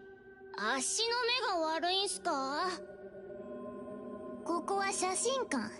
アノマリーは店のものを次々と写真に変えてそれだよ、それ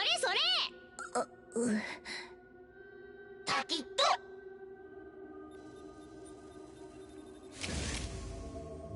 こうやって写真にしたんだ。ファインダーフレームが見えたわね。サキリの推測通り、アノマリーの起点はカメラと関係があるかも。尊敬の眼差しを向けてくれてもいいよ。ダギ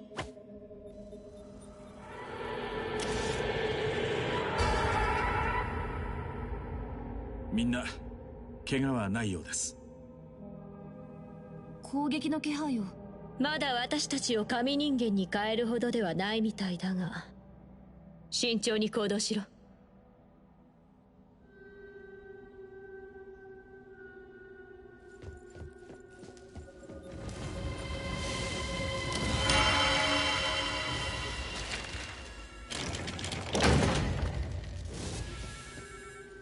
誰かに覗かれている。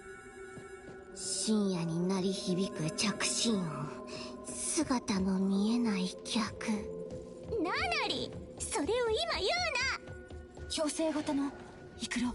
雑魚相手ごときに店のものを壊すのに。特にナナリとサキリ、分かった？オーケーっす。では少しだけ全てを断ち切る。この無情なる力を抑えてやるっす。契約書に面積って書いてあるじゃん。必ずやご期待を至近よ。四月の例え、万象静寂。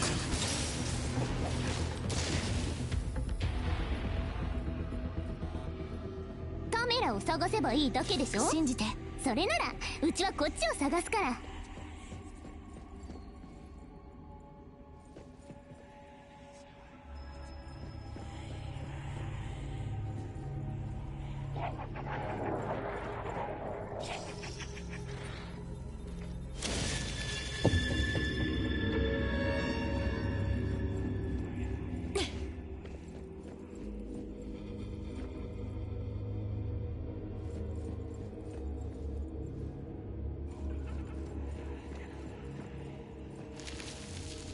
地面に叩きつけられて壊れてる。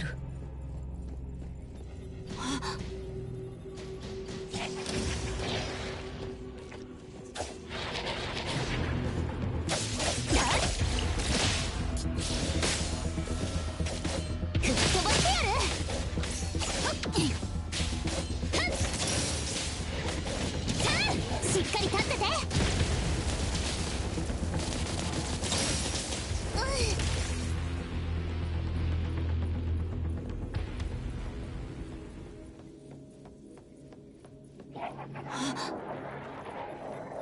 ザコは全員どけっす。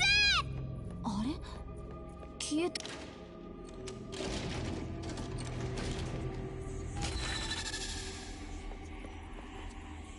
1枚だけ白飛びしていない写真があります。少し年季が入っていますね。オービット写真オープン記念。写真屋のオーナーだ。この時はまだ苦い顔してないのね。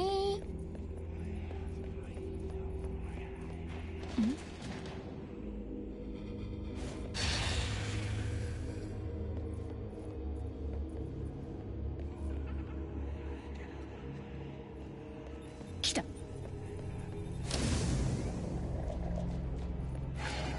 ミントサンダー無敵討伐旋回疾風弾。吹っ飛ばしてやる。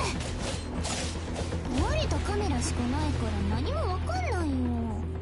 購入記録によると、倉庫に新しく購入されたデジタルカメラがある。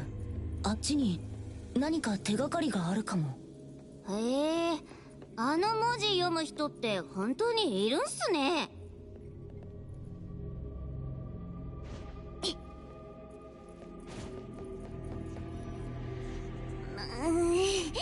開かない。もうキロ丸出していい？新鮮な空気を吸わせてあげたいし。あのファインダーフレームずっと後をつけてきてるから、そいつにドアを消してもらおう。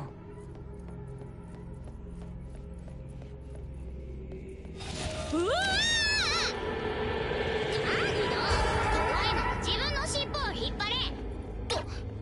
タギタギ。し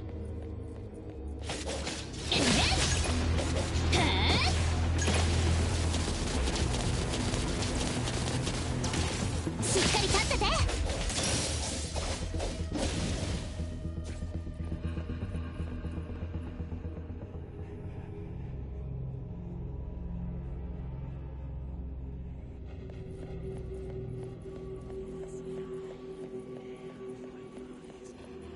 ギドギド。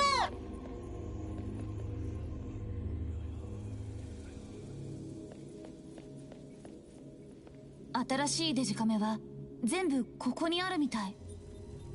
何か異常は？気をつけろ。やられた。またアノマリーによるバーチャル空間。早く抜け出さないと。ここ空間が反転した。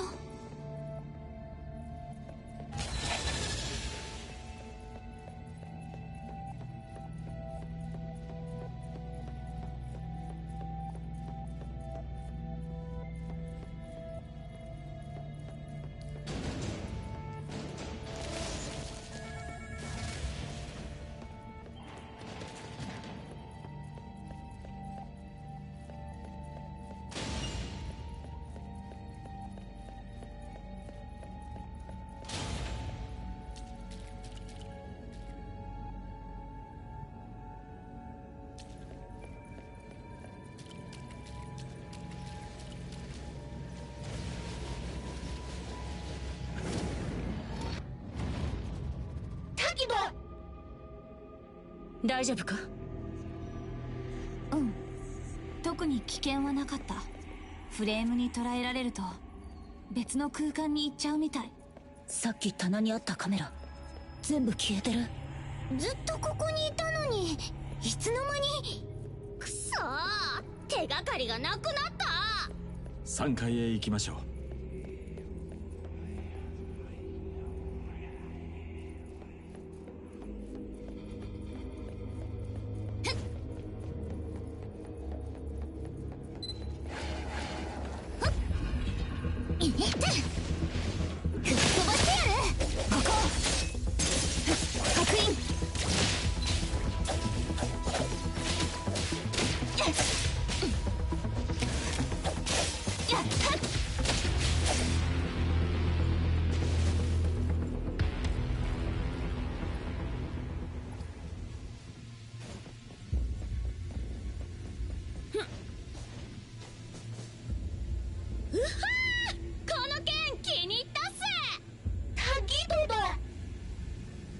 姉子、もしかしたらこれ。もしかしない。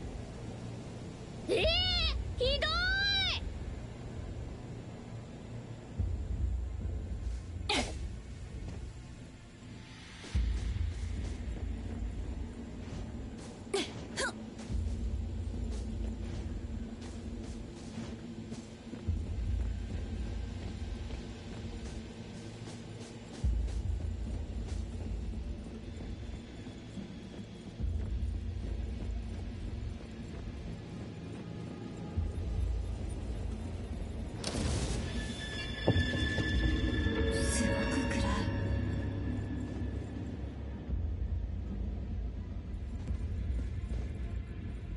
ここの写真、今まで見たのと違って白飛びしてない。ヒュパ、みんなを呼んできて。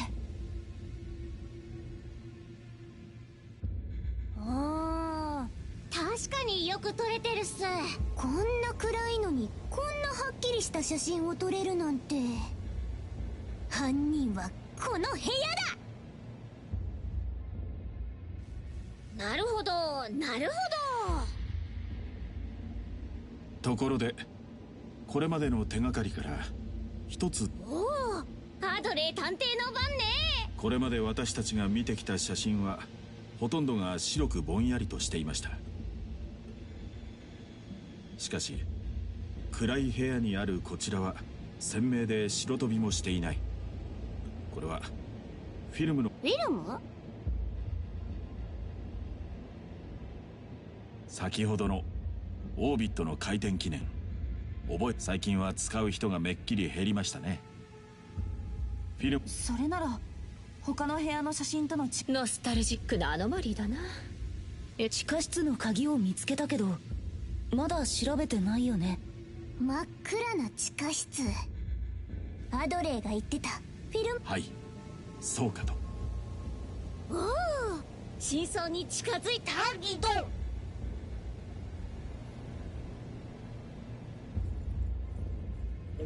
I think they made a mistake having all of us come here. Like it's a spooky thing. I like the concept of this. I think the fact that the entire group is here, especially when it's a group of goofballs, it makes it like hard for to keep the suspense when you have shit like that. Whereas if it was just like, hey, you and Mint go, do something, then it could have been more interesting because it would have been more suspenseful. It's like, oh shit, it's just the two of us. ネガフィルムの世界。アドレーの推測通り、アノマリーはフィルムと関係がある何かだ。これさっき入った空間と同じ感じ。おとりさん。かくれんぼもそろそろ終わりね。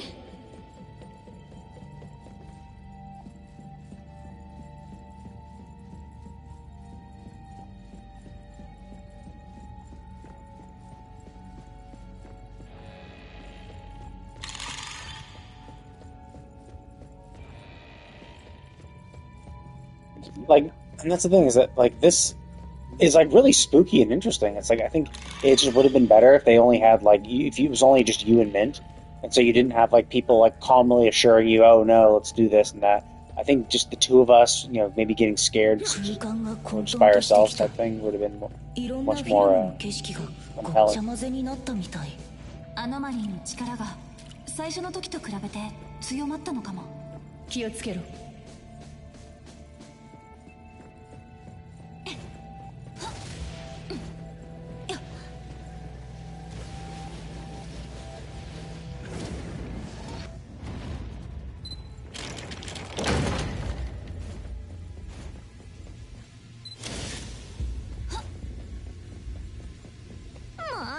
このファインダーフレームずっとこそこそつけてくるんだけど。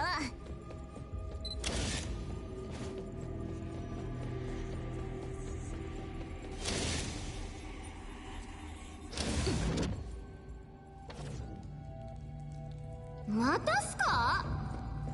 また強くなってる。つまんない小細工。いい加減飽きてきたな。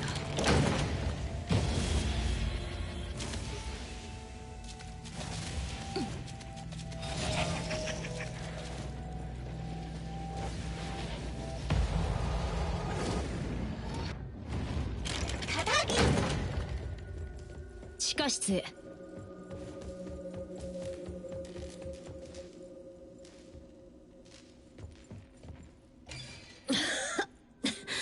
エイボンの物置より誇りがすごい。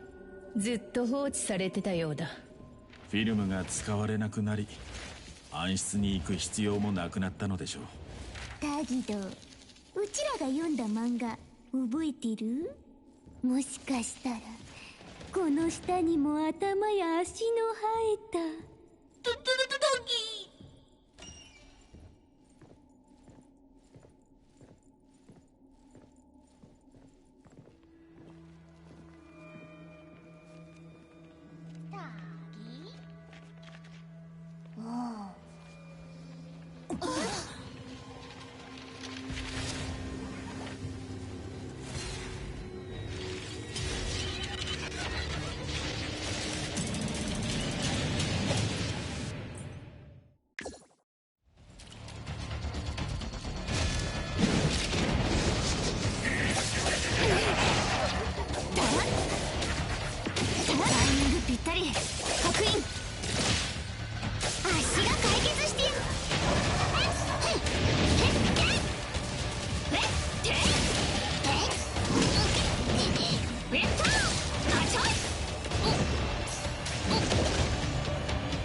素晴らしいですね。役立ち。お手並み健在のようですね。おじさんは休んでて。はいど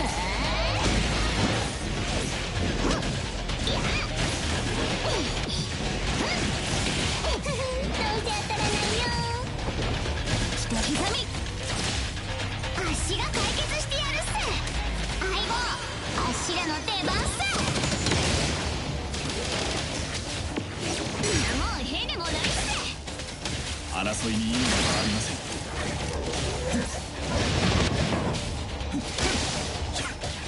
一尺キー無式コス。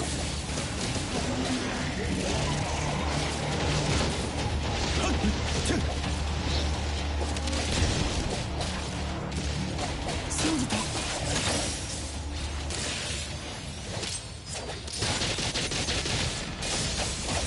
足が解決して全員足の指示を聞け。ここで勝敗を決めよう。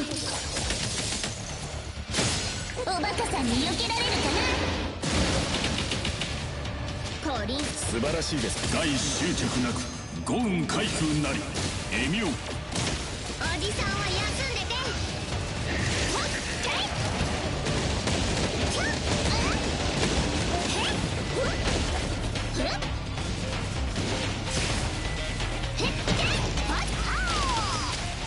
起点ちゃんと見抜くから。覚悟。足が解決してやるっす。はいはい全員吹っ飛ばしてあげる。とっくに気づいてるし。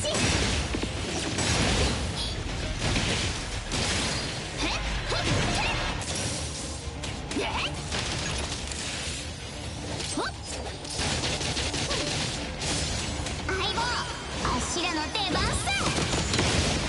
ここ確認。全てを断ち切る。足元がお留守だよ。捕ま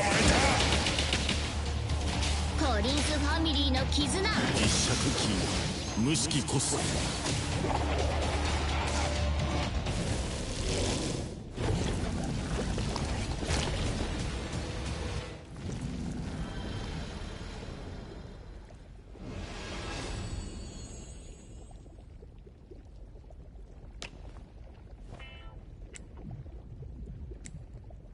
一丁上がり。さあ報酬をもらって写真を撮るよ。だけどサケリの代わりバンコで足の左手にキスしてよ。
信じて。本当に助かった。これからエイボンの。ありがとう。旦那もエイボンに来たら半額サービスしたい。そんなの年がら黙る。ぜひまた今度。あ、それとほとりさんがフィルムでの撮影を希望されたので現像して明日スタッフに届けさせるよ。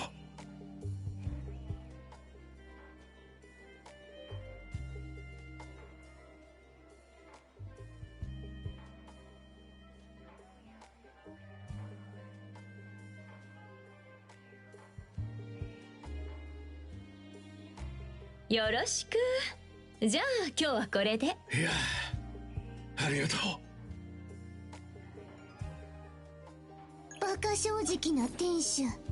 ほとりにまんまとはめられた。人聞きの悪いこと。節約は大切よ。アドレーの負担を減らしてんだ。Oh, cool. 面 So 倒 I 事 can ばっ well, か起こして弁償金払わせてるガキども。 cool. I 店 don't の need 事 to 情なん steal て気に everyone しな else's いだろう cars し。 if I want to 前 drive. 回は依頼人宅にあった水槽、前々回はバリケード。この数ヶ月でいくら弁償したんだか。ほら、アドレーのやつれた顔を見なさい。そういえばお嬢様はどうしてフィルム写真を選んだのですか？ノスタルジックでいいじゃない。それに私たち骨董品屋だし。やっぱりエイボンはね、物語ある古いものと縁があるんだよ。商売ってもんはそんと難し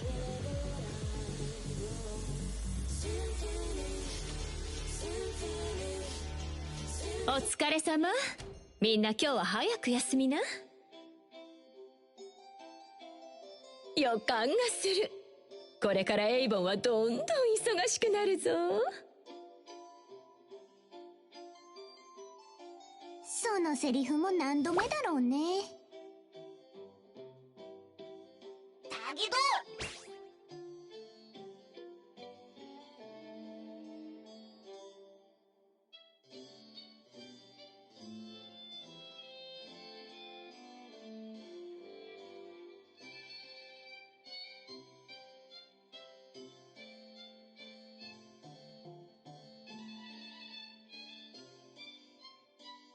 わかってないな。もうこれからは違うのさ。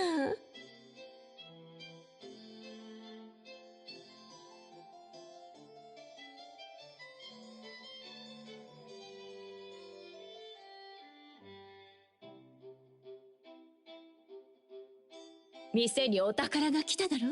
それですぐに仕事が舞い込んだ。金は天下の回り物。それがついにうちに回ってきたわけ。いくらかな、いくらかな。まだ飲んでないってのに。お嬢様のおっしゃる通り。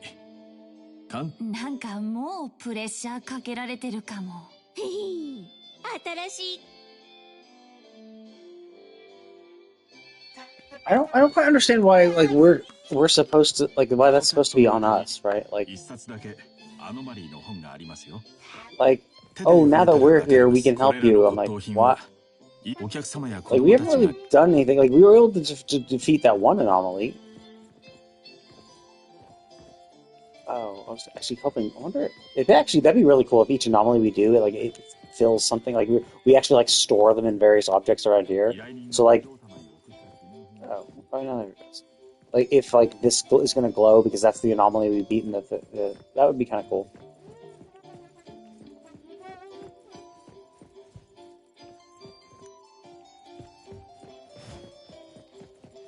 But yeah, I think that would have been more interesting if it was just me and Mint.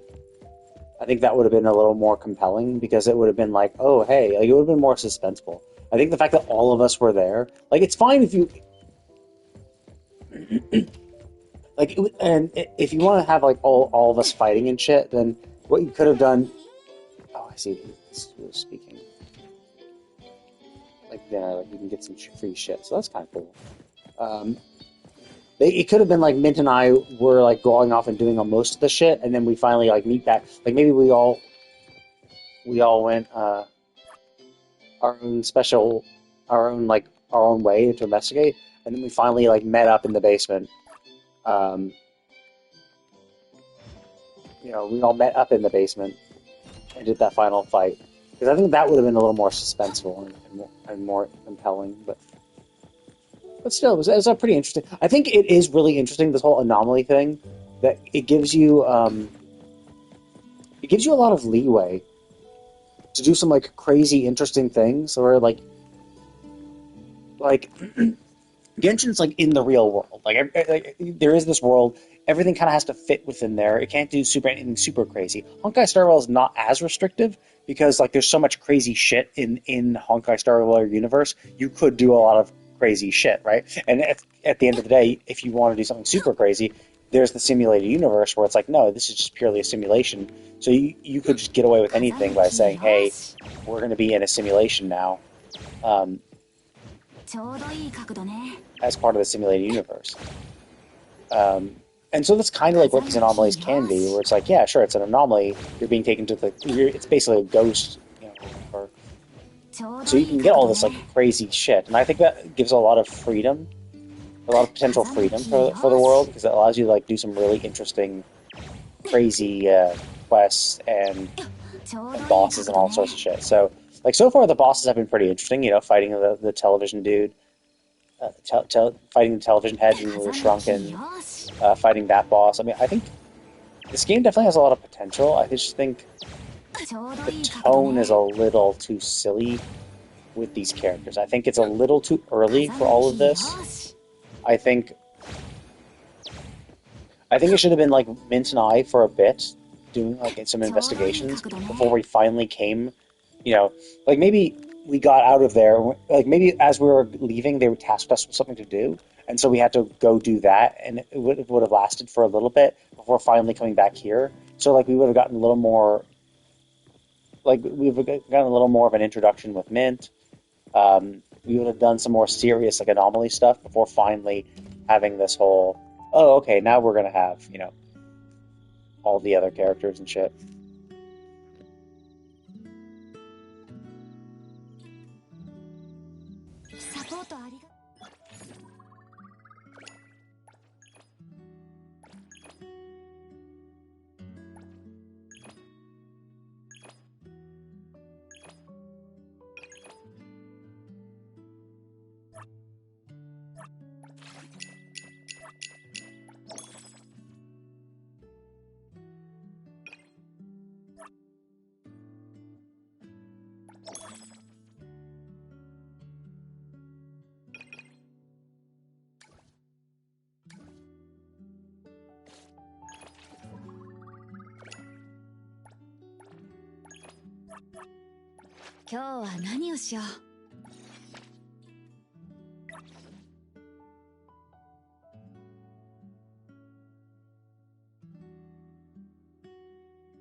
ここにいるよ。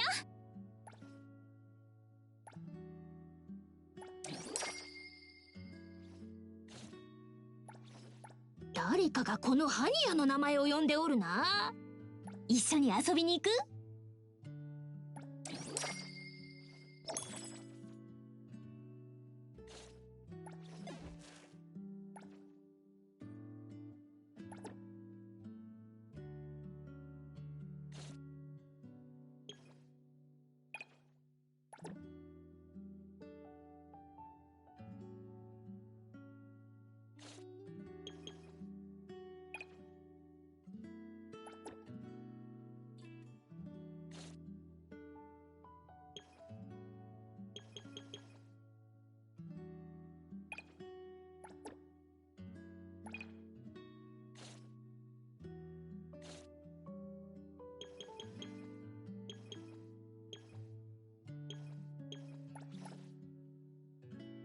誰かがお出かけの準備は整っておりますよ。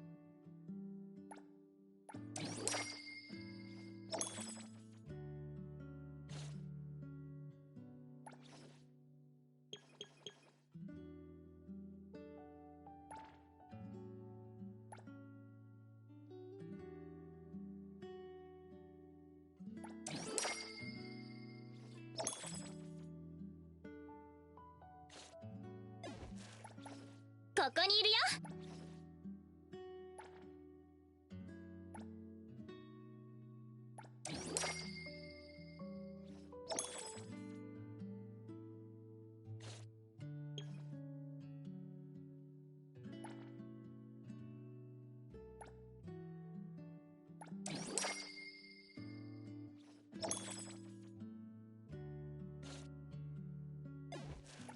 お出かけの準備は整っておりますよ。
Oh, cool. So this seems like, yeah, as a Bond event. I assumed it was because I had the Bond icon. So I see. So building the bond of your characters.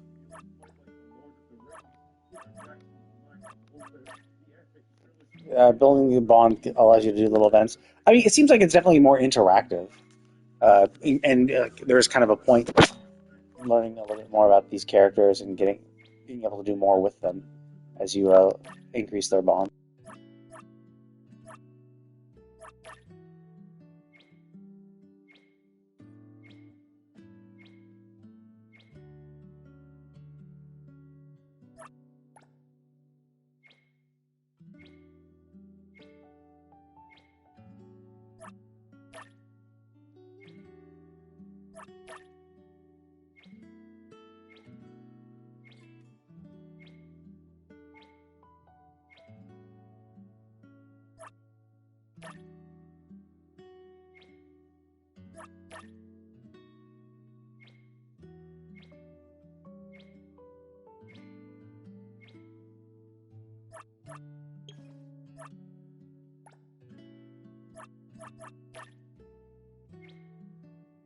Yeah, like, why are we called the Appraiser? I don't quite understand that part.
おはようございます、鑑定士様。朝食のご用意もできて。おはよう、アドレーさん。ありがとう。今日は何か依頼は？いいえ、鑑定士様にはこちらへいらして早々依頼にお力添えいただきましたが、せっかくですから橋町などを散策されてみてはいかがでしょう。旧市街。じゃあ行ってみようかな。何かあったら良い一日を。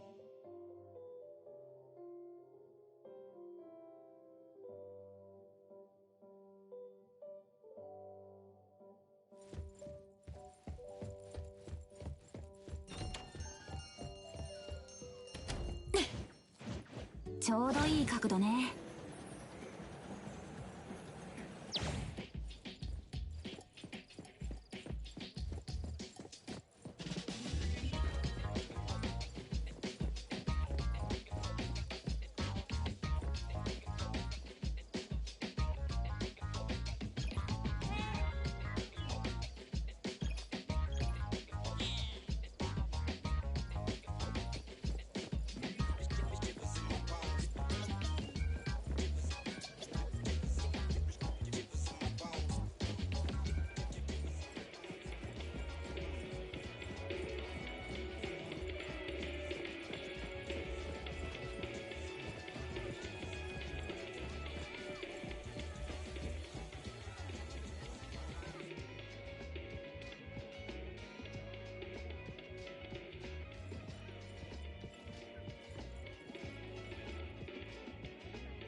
ちは。私に言ってるのかな。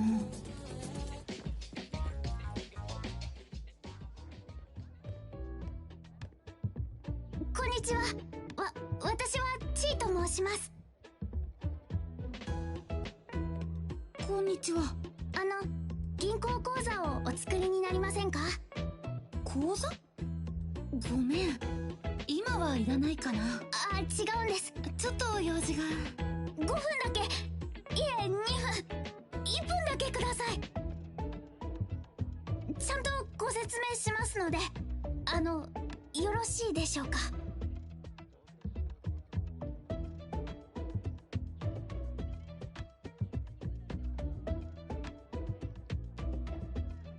わかった。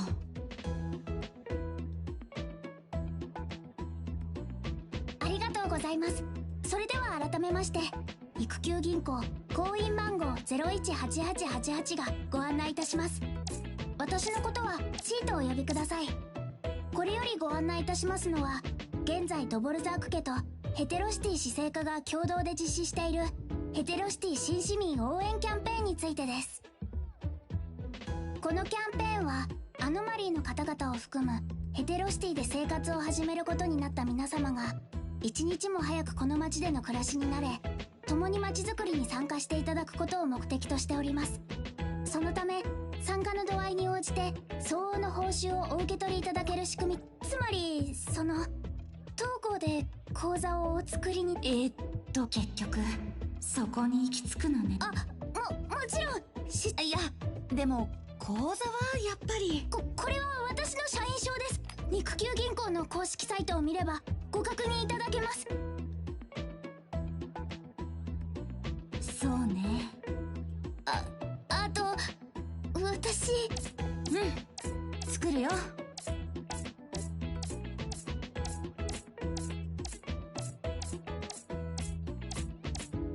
ご希望でしたら特別なご案内も。肉球銀行の口座を作ります。それとさっきのなんとかキャンペーンに。かしこまりました。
商談成立。商談成立。商談成ストップ高。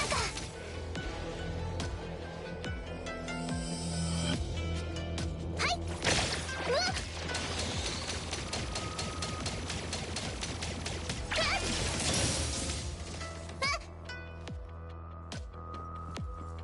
障害保険があるのでご心配なく。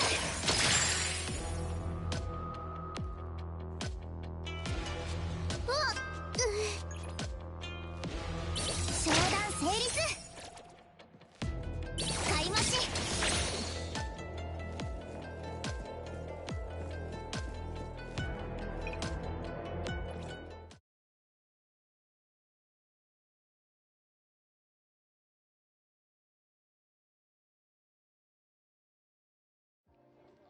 育休銀行をお選びいただき誠にありがとうございます。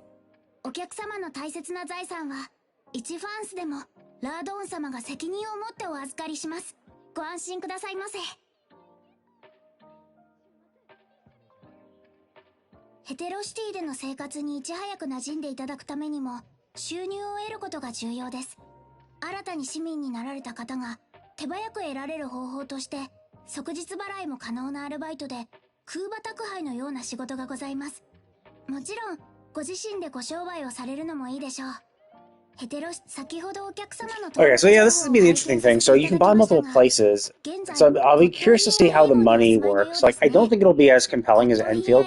Because like Enfield's factory production system is so fucking well designed, it's insane. It's like all the shit you can construct. So I'm curious to see, because obviously, and this is obviously not going to be the same, right? So I'm curious how it will shake out, what the tycoon system will be. ごめんなさい。わざとお客様の個人情報を見たわけでは。気にしないで。アドバイスありがとう。お役に立てましたら幸いです。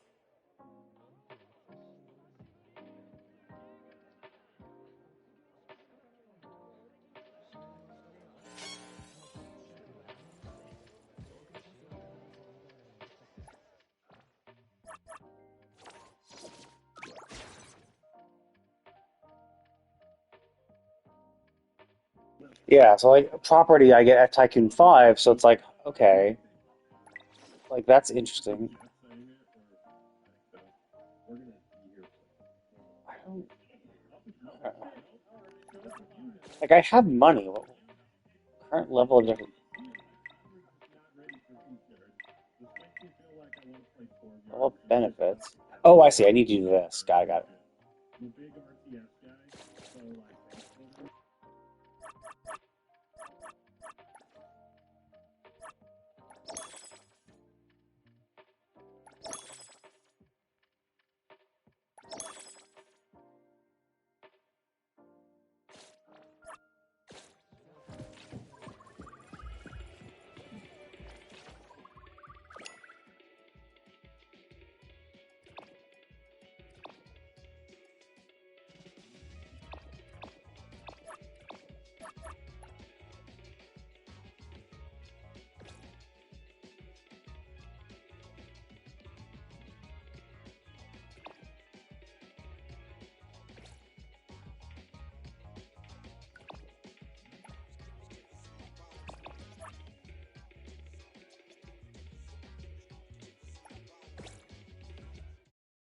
I'm curious because I did unlock this before, so I'm curious now that I'm high enough level what this is like. I assume it seems like it's a domain, right? So you just go in and fight, kill, spend your stamina.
Oh, okay, so it's ARC stuff.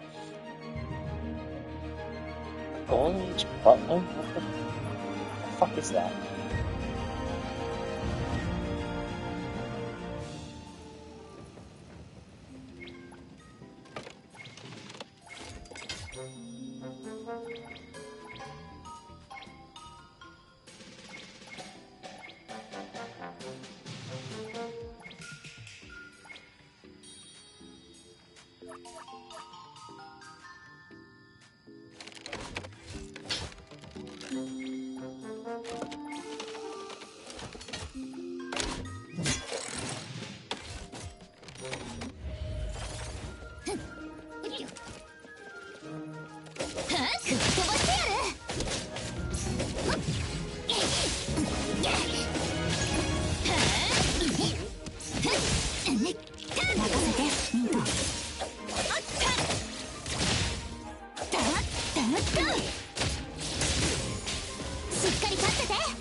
I do like the fact that you can claim double no matter what. I think... Oh, gold is not 100% guaranteed. I think the fact that you... like, that is kind of one annoying thing I've found about Enfield, is that Enfield's like, oh, by the way, you need sanity tickets to be able to spend double your stamina, and it's just like, why? Why? Just let me spend double my stamina.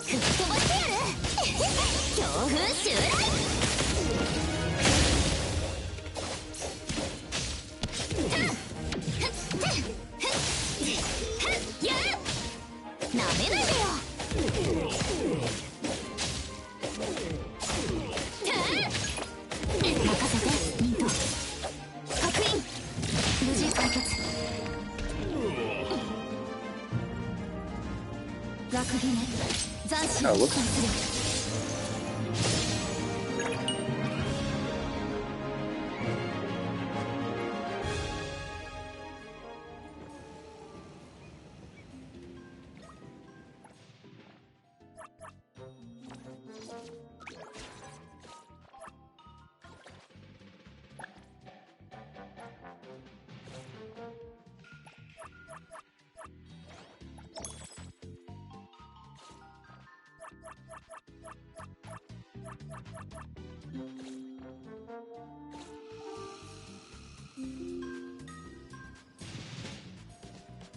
I mean, not too challenging, but again, like, I think that's fine. I don't think you should make...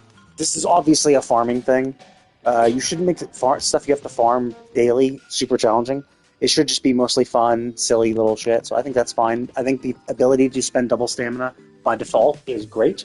All games should have that. That is fucking annoying when you have to do something special for it. Like, it's like, no. I think everything should just allow you to fucking double farm it. Like... having to, like, do... Because basically, the whole point of double farming means you just have to do it less. And the idea is that this is something you're going to have to do a lot. So forcing you to, like, oh, you have 240 stamina, forcing you to do, you know, doing it 6 fucking times instead of 3, it's like, why? Really, why? Like, if you can beat it once, you can beat it unlimited amount of times. Why are you, like, you know, forcing us to waste our time like that, right? You know? I think that's kind of annoying. I don't think you should do that. I think Enfield has sanity tickets, which is like, you can't get those super easily. Like, they're part of the battle pass, but like, not everyone's going to have the battle pass. Or you could spend tickets on getting the shit to do that. And like, no, like, you could spend your sanity tickets on them. And like, who wants to? Like, honestly, who wants to do that, right? No one wants to spend their precious tickets on the ability, like, on sanity tickets, which you need multiple. It's not even just like, oh, one sanity ticket means you get a double it. Like, no. Basically, for every 10 stamina that you would have spent, you can spend 1 ticket for every 10. So if this is going to cost you 80, you need 8 tickets to fucking do this. So it's like, it's just, why? Like, why? Like, it should just be 1. You should get a fuckload of them, and you only need to spend 1. You know, like, that should not be the thing. I think Enfield's battles are definitely more challenging, too. However, on the other hand, you also seem to generate stamina or sanity much slower. Like, I have a cap 350, and, like, when I log into the game when I log into the game tomorrow, I'll have only, like, 160. So it's not even like I'm topping off. So it's like you just do it twice. So it's like, yeah, the amount of sanity you have to spend is actually pretty small. You either like spend it twice in a experience farm of some sort for whatever weapon, character, you know, any of that, money, whatever, or you spend like a big ticket thing where you like go essence farming and spend it there. So it's like, I don't know, like. I think, especially for like the experience, like the character experience, weapon experience, money, I think you should just be able to spend double sanity for free. It should just be free, like exactly like this game. I don't know if this is how this game's gonna be in the end forever. Like it could be that this was a unique thing for the beta, perhaps to make things easier. I hope it's not. I hope it is just default, because it lets people like say, oh yeah, maybe I don't want to spend all of it, but it allows you to be like, yeah, if you want to finish this quickly, yes, fine, we're not going to hold you back. Finish it quickly. Go enjoy the things about the game you like the most. And if you enjoy these fights, then do spend less stamina on them. Or if you don't have that much stamina, you can spend half as much. That's fine. Like I don't mind that. I think it just sucks when they force you. But anyway, yeah, I'm going to go ahead and call it for today. I progressed a little bit more. I did more of the story. I mean, I've kind of said it. I've made my complaints overall of like, yeah, I think the characters are a little silly. I think it underscores the seriousness of the situation and kind of makes light of the world to a degree, where it's like nothing serious is happening. Even all these like horrible things, it's like, yeah, the world's like full of anomalies. So like the anomalies where we saw like people getting absolutely fucked, it's like, oh yeah, but that's like super rare.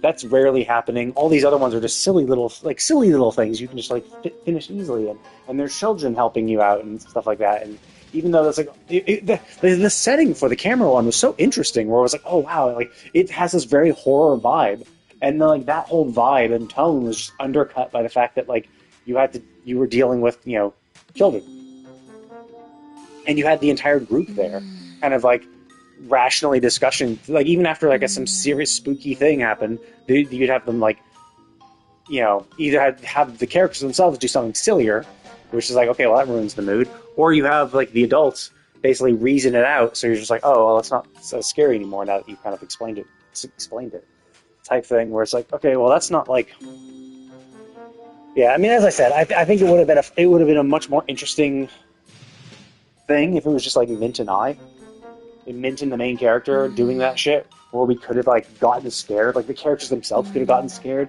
and it would have added to the tension of that. So I think it is a little unfortunate that they went the way they did. But that is like just one of the first quests, so it's like, it's whatever, right? I think generally, yeah, the tone seems a little silly. Overall, the world is interesting. I do think I'm assuming these are the races they're talking about. I am concerned about the races, because hey,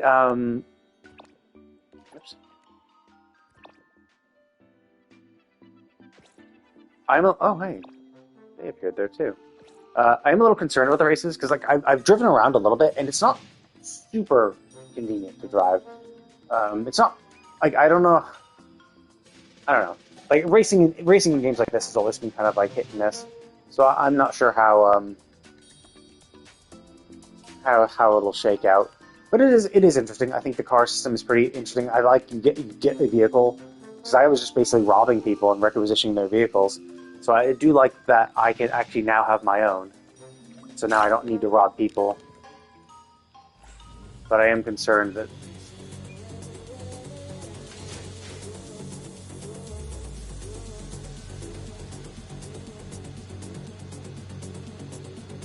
my vehicle's kind of slow. I have to steal someone's vehicle if I ever actually want to do the race properly.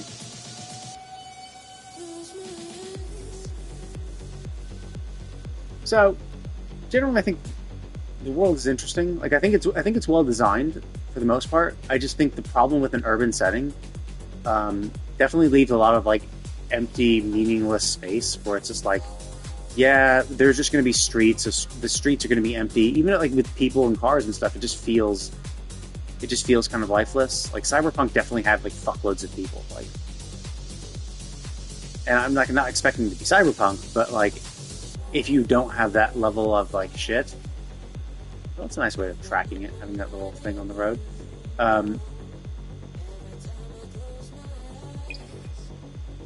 If you don't have like that kind of stuff, it just feels mostly empty. Like there's not many people, not many cars. There's some people in some cars. It's not like it's completely empty or whatever.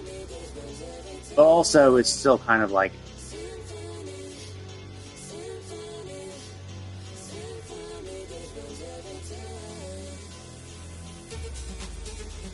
And I'm curious how the wanted system will interact, like what will happen at the very end.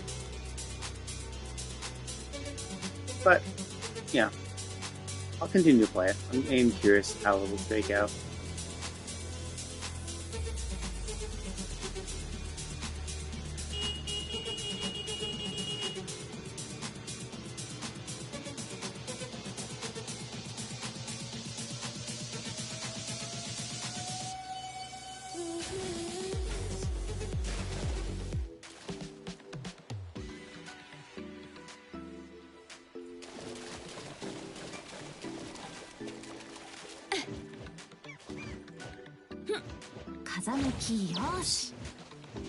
Yeah. There we go. I think, yeah, movement feels pretty good. I think, I wish the jumps were a little higher, but it's whatever.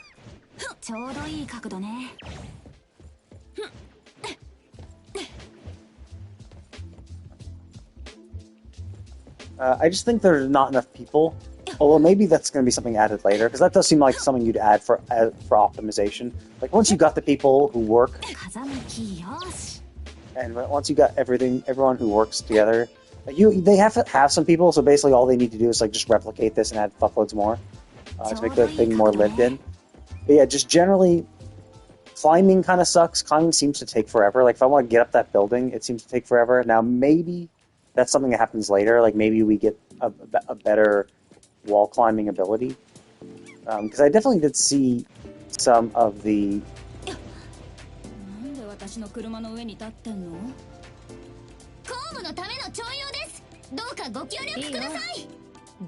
oh cool floor it. This is the speed I can get on this thing. Oh, that's nice.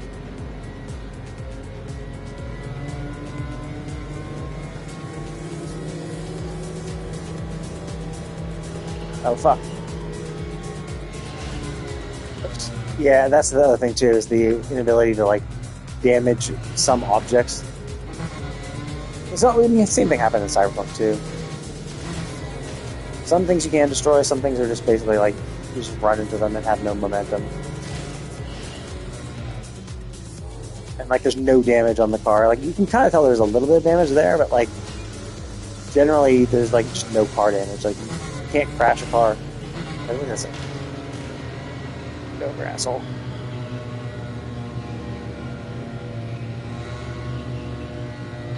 Do shit.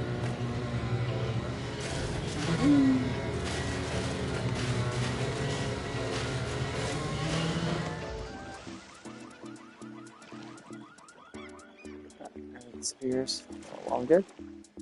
Sorry, lady. Car's destroyed.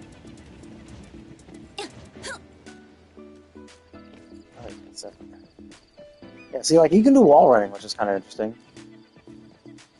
But it's kind of like everything else, where it's like, you do it, and then you stop for a bit. Like, you run up, and it's just like, that gets really kind of annoying. Like, it's just a little too clunky, especially when you have, like, so many big buildings and stuff. What the fuck is that? When you make it kind of clunky to get up buildings, it kind of like just sucks a little bit. It makes the game less fun, because like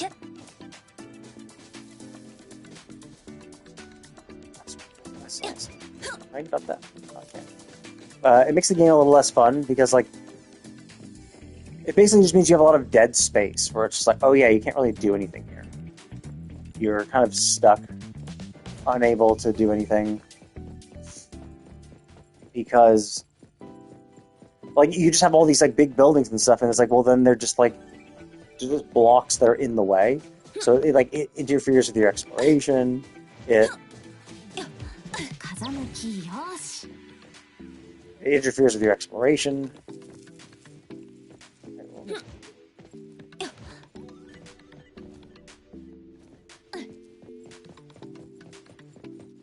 Oh, there it is. Oh, it's up top there, I guess.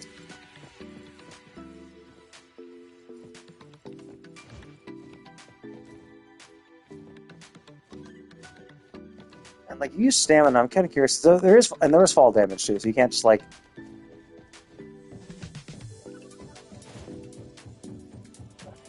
anomaly. So it does make the climbing aspect of it not as fun. Okay, so what's in here? Oh, okay, so you get more of those things, which are basically your sets, it seems. That's kind of cool. Oh, at level 10, I didn't get them yet. But they are unlocked, so it's whatever. Oops, fuck. Get back up.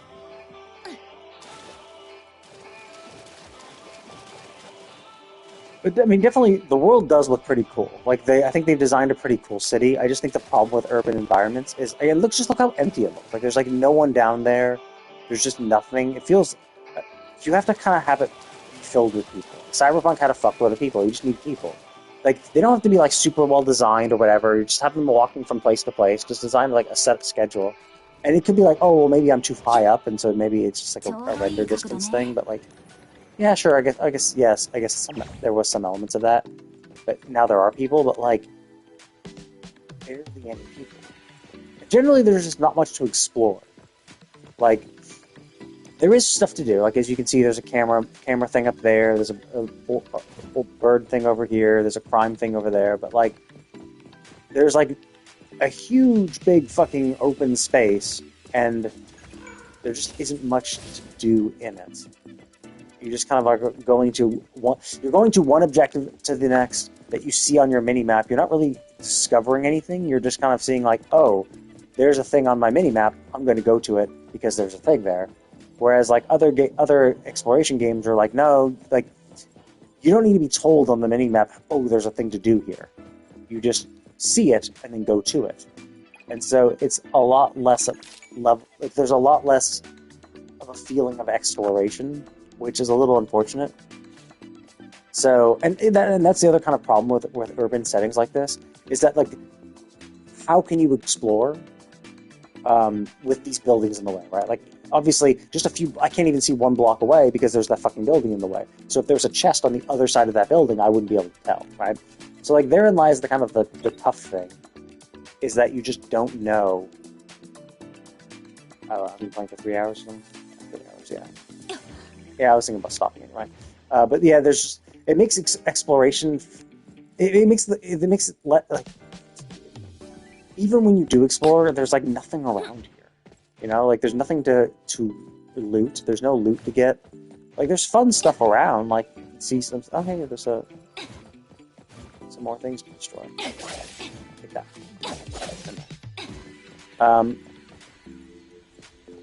But, like, there's nothing really to do other than just go to the objectives. And maybe that could be something that they will eventually. So maybe that is something, like, this is a beta, so maybe it's at a later point.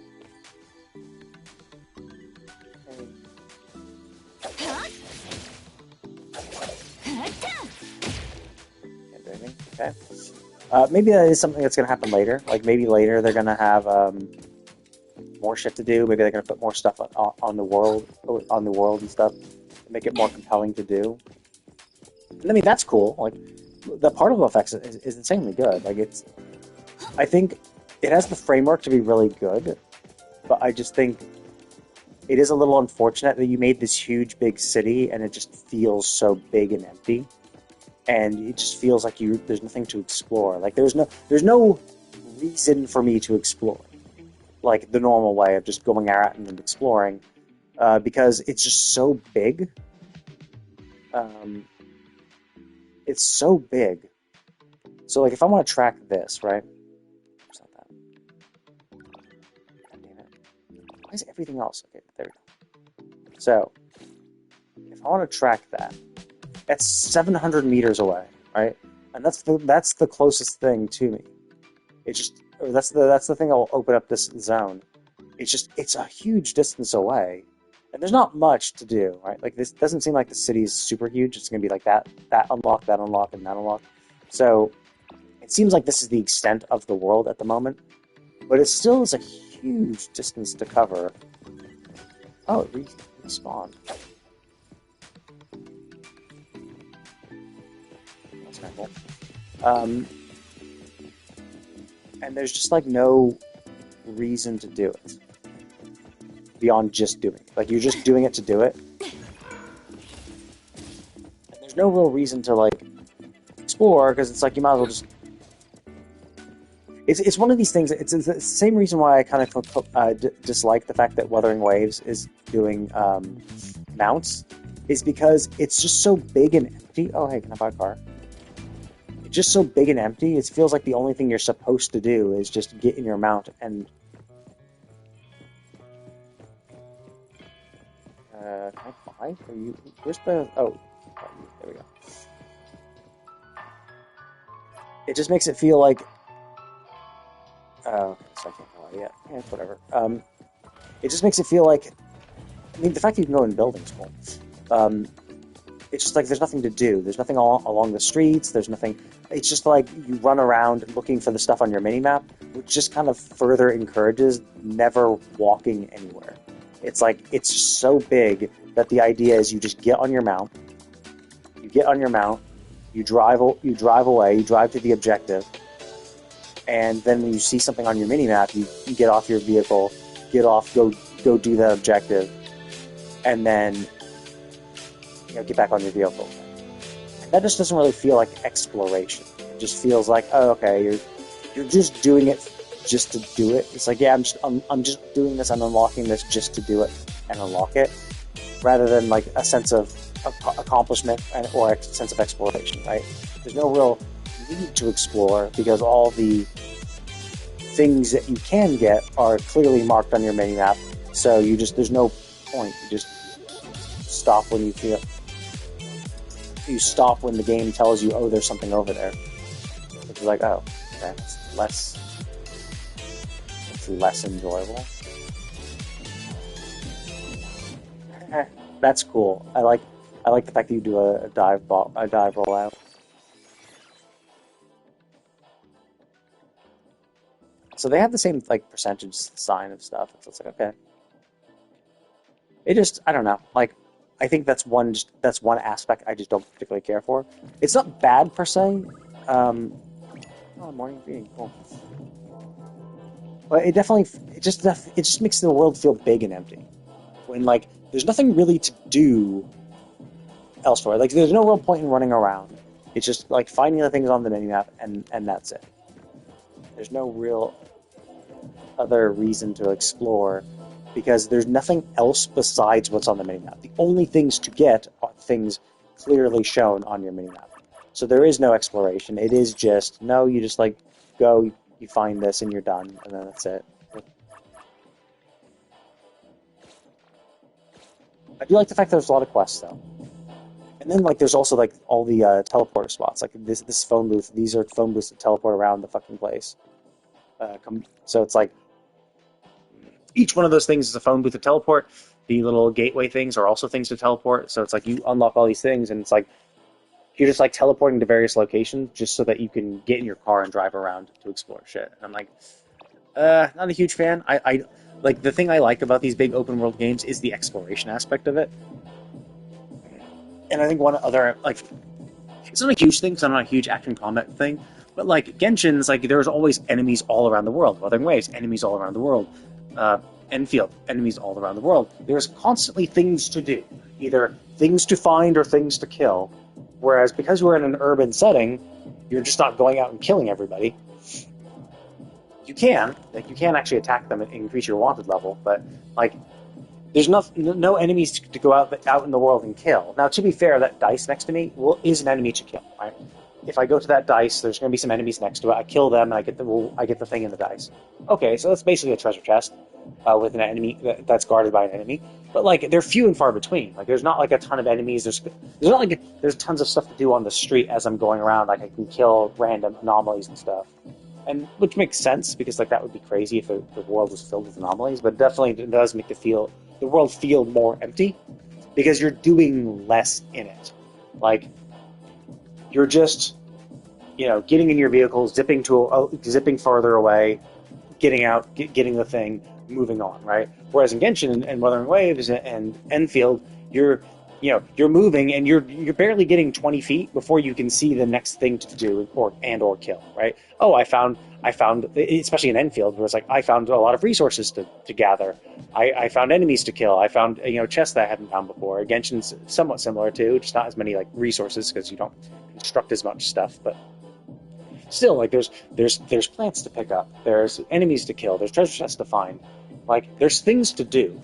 Whereas, like, there's within eye shot, with an actual eye shot, you can see that, oh, I can see a chest over there. I'm going to go get the chest, right?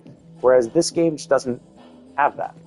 Like, this game is mostly empty, which is a shame. Like, I do find that a little bit of a shame. Like, I kind of wish there was more stuff to do. But this is the beta. So it could be that this is just to test the network speed and network connection and stuff like that, and they could add more events, or this could just be this is just the first world. Like, this is the first zone. These zones are the first zones. Once they finish all of this shit, then it could be that the next zones will introduce more and more shit. Perhaps, maybe. What's this? I don't know what. Oh, okay. It's not that I looked at it before. I don't know why I hadn't. Oh, N was probably for new. I see. So anyway, so it's like, it's and like as we saw from there, like if I want to fight something, there's a bunch of shit to fight. So there's commissions and stuff. So it seems like there is stuff to kill if I felt like it. So it's not like there isn't things to do, but it does feel like it's a little too guided, where it's like, we're going to tell you exactly where everything is and where you need to go, and then you can just you just enjoy the world as you drive past it, right? And that's kind of why I didn't like what Wuthering Waves did when they added mounts, is because you notice that the zone where they added mounts is fucking huge, and it's huge and big and empty and full of nothing, because they had to make it big enough so that when you get on your mount, you don't instantly get to your location. So they increased its size by a fuckload, didn't fill it with anything extra, so it's just a big empty world that just feels good to drive around, but really is nothing to do. Whereas, like, Genshin and Enfield have smaller zones, and there's just stuff to do within eyesight every single time. And now Wuthering Waves is like that, but it's only things to do within eyesight every single time because you're in a vehicle going super fucking fast. But if you actually got off your vehicle, you'd be like, oh, it's super far away to the next objective point. And that doesn't feel great, because now you feel like you have to be in your vehicle all the time. It's like, that's why I got in my vehicle, because I'm like, you know what, getting up here just would take for fucking ever, and there's nothing to do on the way. There's no reason to be outside of a vehicle, because there's nothing to do outside of a vehicle. Whereas there are other mount games where it's like, I just don't get in my mount, because I know I'd have to get off the mount 5 seconds later to do something else. So I just never end up using the mount, or I use it incredibly sparingly, because it's like there's so much stuff to do in the world that I can't gather this. Is it Elder Scrolls Online? Was that the one? Maybe, I forget. But it was like, there was a game where it's like, yeah, you have a mount, but I would just rarely use it, because like there's so much stuff to do and collect and gather and kill in the world that like getting on the mountain, getting off the mountain is just a huge waste of time. I might as well just stay off the mountain and just run to the next location. That's the kind of thing where it's like, wow, that's really interesting. And so I think this game seems a little too revolved around around the driving, and therefore they've made the world big to make driving feel better, but it makes exploration feel worse because there's less stuff to do. And I think that's also why they tell you exactly where all the objectives are, so that you can see them and go to them while still driving. So when you're driving around at like 100 miles an hour or 100 kilometers an hour, you can see the thing off into the distance, or you can see the thing on your mini map and be like, oh, okay, I'm going to stop and go get that thing, right? Whereas if it was something like, oh no, we're not going to actually show all these things, you actually have to find them yourself. There's no way, you would not be able to see them and find them quickly enough. Like, they would either pass by so quickly, especially with all the buildings obstructing vision, that you just would not be able to see things and discover them. And that's why they put them on the map, on the minimap. And it's like, yeah, I mean, it's a design choice. I like the feeling of exploration, so I just don't like this choice that they made. But it's not really an issue. It's whatever. This seems like it's going to be a fun game. I think the world seems very well designed, with the only sole exception of it just feels really empty. So it would be nice if they added more things to just gather and collect. But like, damn, look, it has a great day-night cycle. It has like the world looks really good and looks really impressive. The rain looks really cool too. I think the characters look fine. I think her tits are a little too comically big. They just look a little out of place, but generally, I think it looks good. I think the combat animations look really interesting. Combat system seems pretty interesting too. I'm just not sure how this like intro-outro thing works, because like there are times where it's like feels like I'm able to swap back and forth all the time, and other times where it's like it seems to take forever. But it's maybe because my thing is fully charged for the intro-outro, and that's basically how it is in Wuthering Waves too. Is that you can be able to swap repeatedly. So I'm just not sure of the triggers for that stuff. Maybe eventually I'll kind of get used to it to see kind of what the best like party comps are to allow for like more swapping if there are like specific conditions and shit. But generally, combat feels pretty good. I think there was one issue with the film boss where it was like, oh, here's a red flash, and not so I dodged, but it's like, no, I dodged too early. Why? Well, because the red flash was indicating, hey, I'm going to do an attack. But what it did, it was floating in the sky. It was like throwing shit down on you. And you have to dodge when the thing's about to hit you, not when the red flash appears. So it's like it's red flash, and then it takes a few seconds for the thing to actually reach you, and then you dodge. So you obviously fuck up the dodge timing because you're doing it around the red flash. When it's like, no, red flash just means I'm about to do an attack, which you now have to dodge. Which is like, well, fuck, don't do that then. Like, I think the red flash should be like an indicator of yes, you need to dodge now. I'm about to do an attack in a second that's about to hit you. So you should not get the red flash until it's like when you need to dodge. I think that is a little annoying because it just fucks up dodge timing and stuff like that. But otherwise, the combat's fine. I'm not sure how I think the equipment system seems interesting. We'll see how it actually shakes out. And like the weapons, I mean, weapons are relatively. I mean, everything is pretty basic, right? Like all this stuff. I do find it crazy that we don't have a.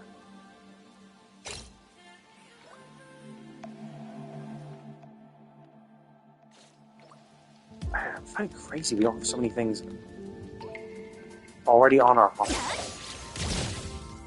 You know, I find it weird that like we don't have the character menu in our hotbar. Like, why is that not on our hotbar? Like, why is that not when I hold L1? Why does that not appear as one of the options? Like, that seems like something I'd want to look at. But like, yeah, like these weapons and stuff, it's like, it's a weapon. It's like, whatever, right? Like, you're obviously going to scale certain things.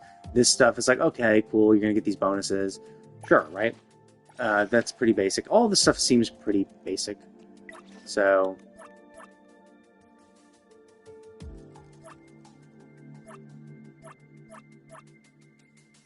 oh, that's kind of cool.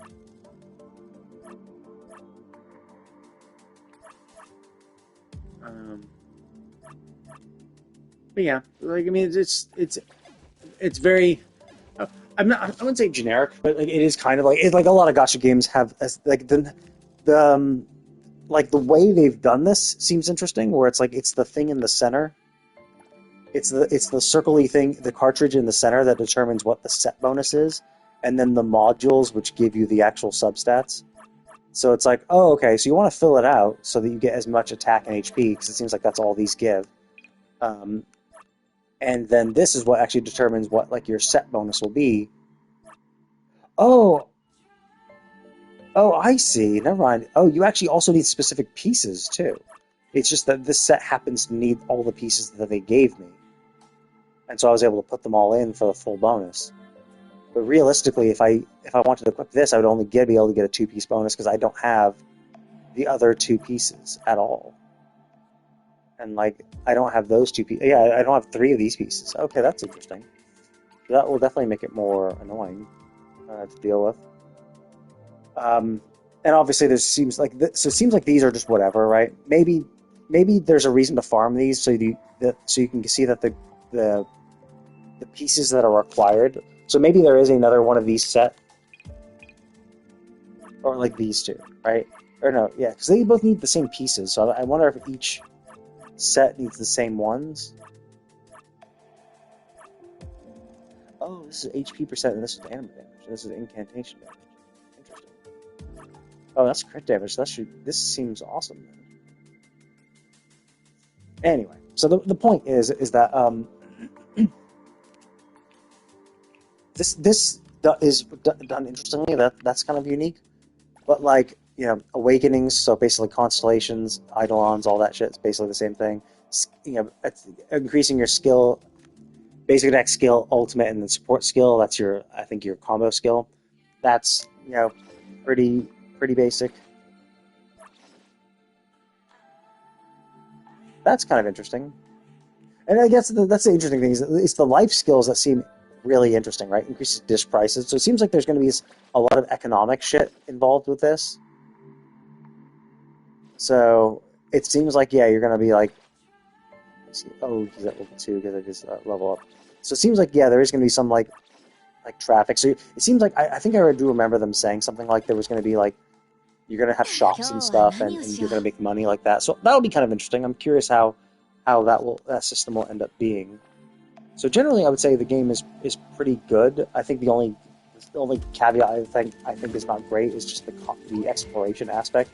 It just doesn't feel super rewarding, because it's so few and far between that there are events to do, and it just feels like the idea is that you just get on your mount and just ride around on your mount looking for things on the mini-map, which doesn't really feel like exploration to me. It just kind of feels like exploration for exploration's sake. Like you're just going around and doing objectives because that's what you're supposed to do, which I don't like as much. It doesn't have that same sense of wonder and accomplishment. Although one thing I did like about this is that backing up on this, it's the exact same way you would do it on a scooter, because these scooters don't have a reverse, so you would just put it in neutral and then use your legs to go backwards. I think that is a really nice touch. I think there's a lot of aspects to this game they've done really well, and the fact that they have like music and stuff while you do this is pretty cool too. So you can actually just like, you know, it's like Grand Theft Auto, where you can just like zip around on your vehicle and just enjoying the music and stuff, and it makes it more fun to do. So I'm not super against it. It's also, I think they have a lot of good systems in place, so that when they eventually decide to be like, hey, you know, we're going to add more open world exploration aspects to the game, because we're going to, you know, the next zone could have something like that, where it's like, oh, you know, we're going to have more things on the open world map for you to. It's back here. We're going to have more things in the open world map. There we go. But yeah, it's also kind of weird that for some reason. Oh wait, there it is. Oh, I see. That's why. I thought.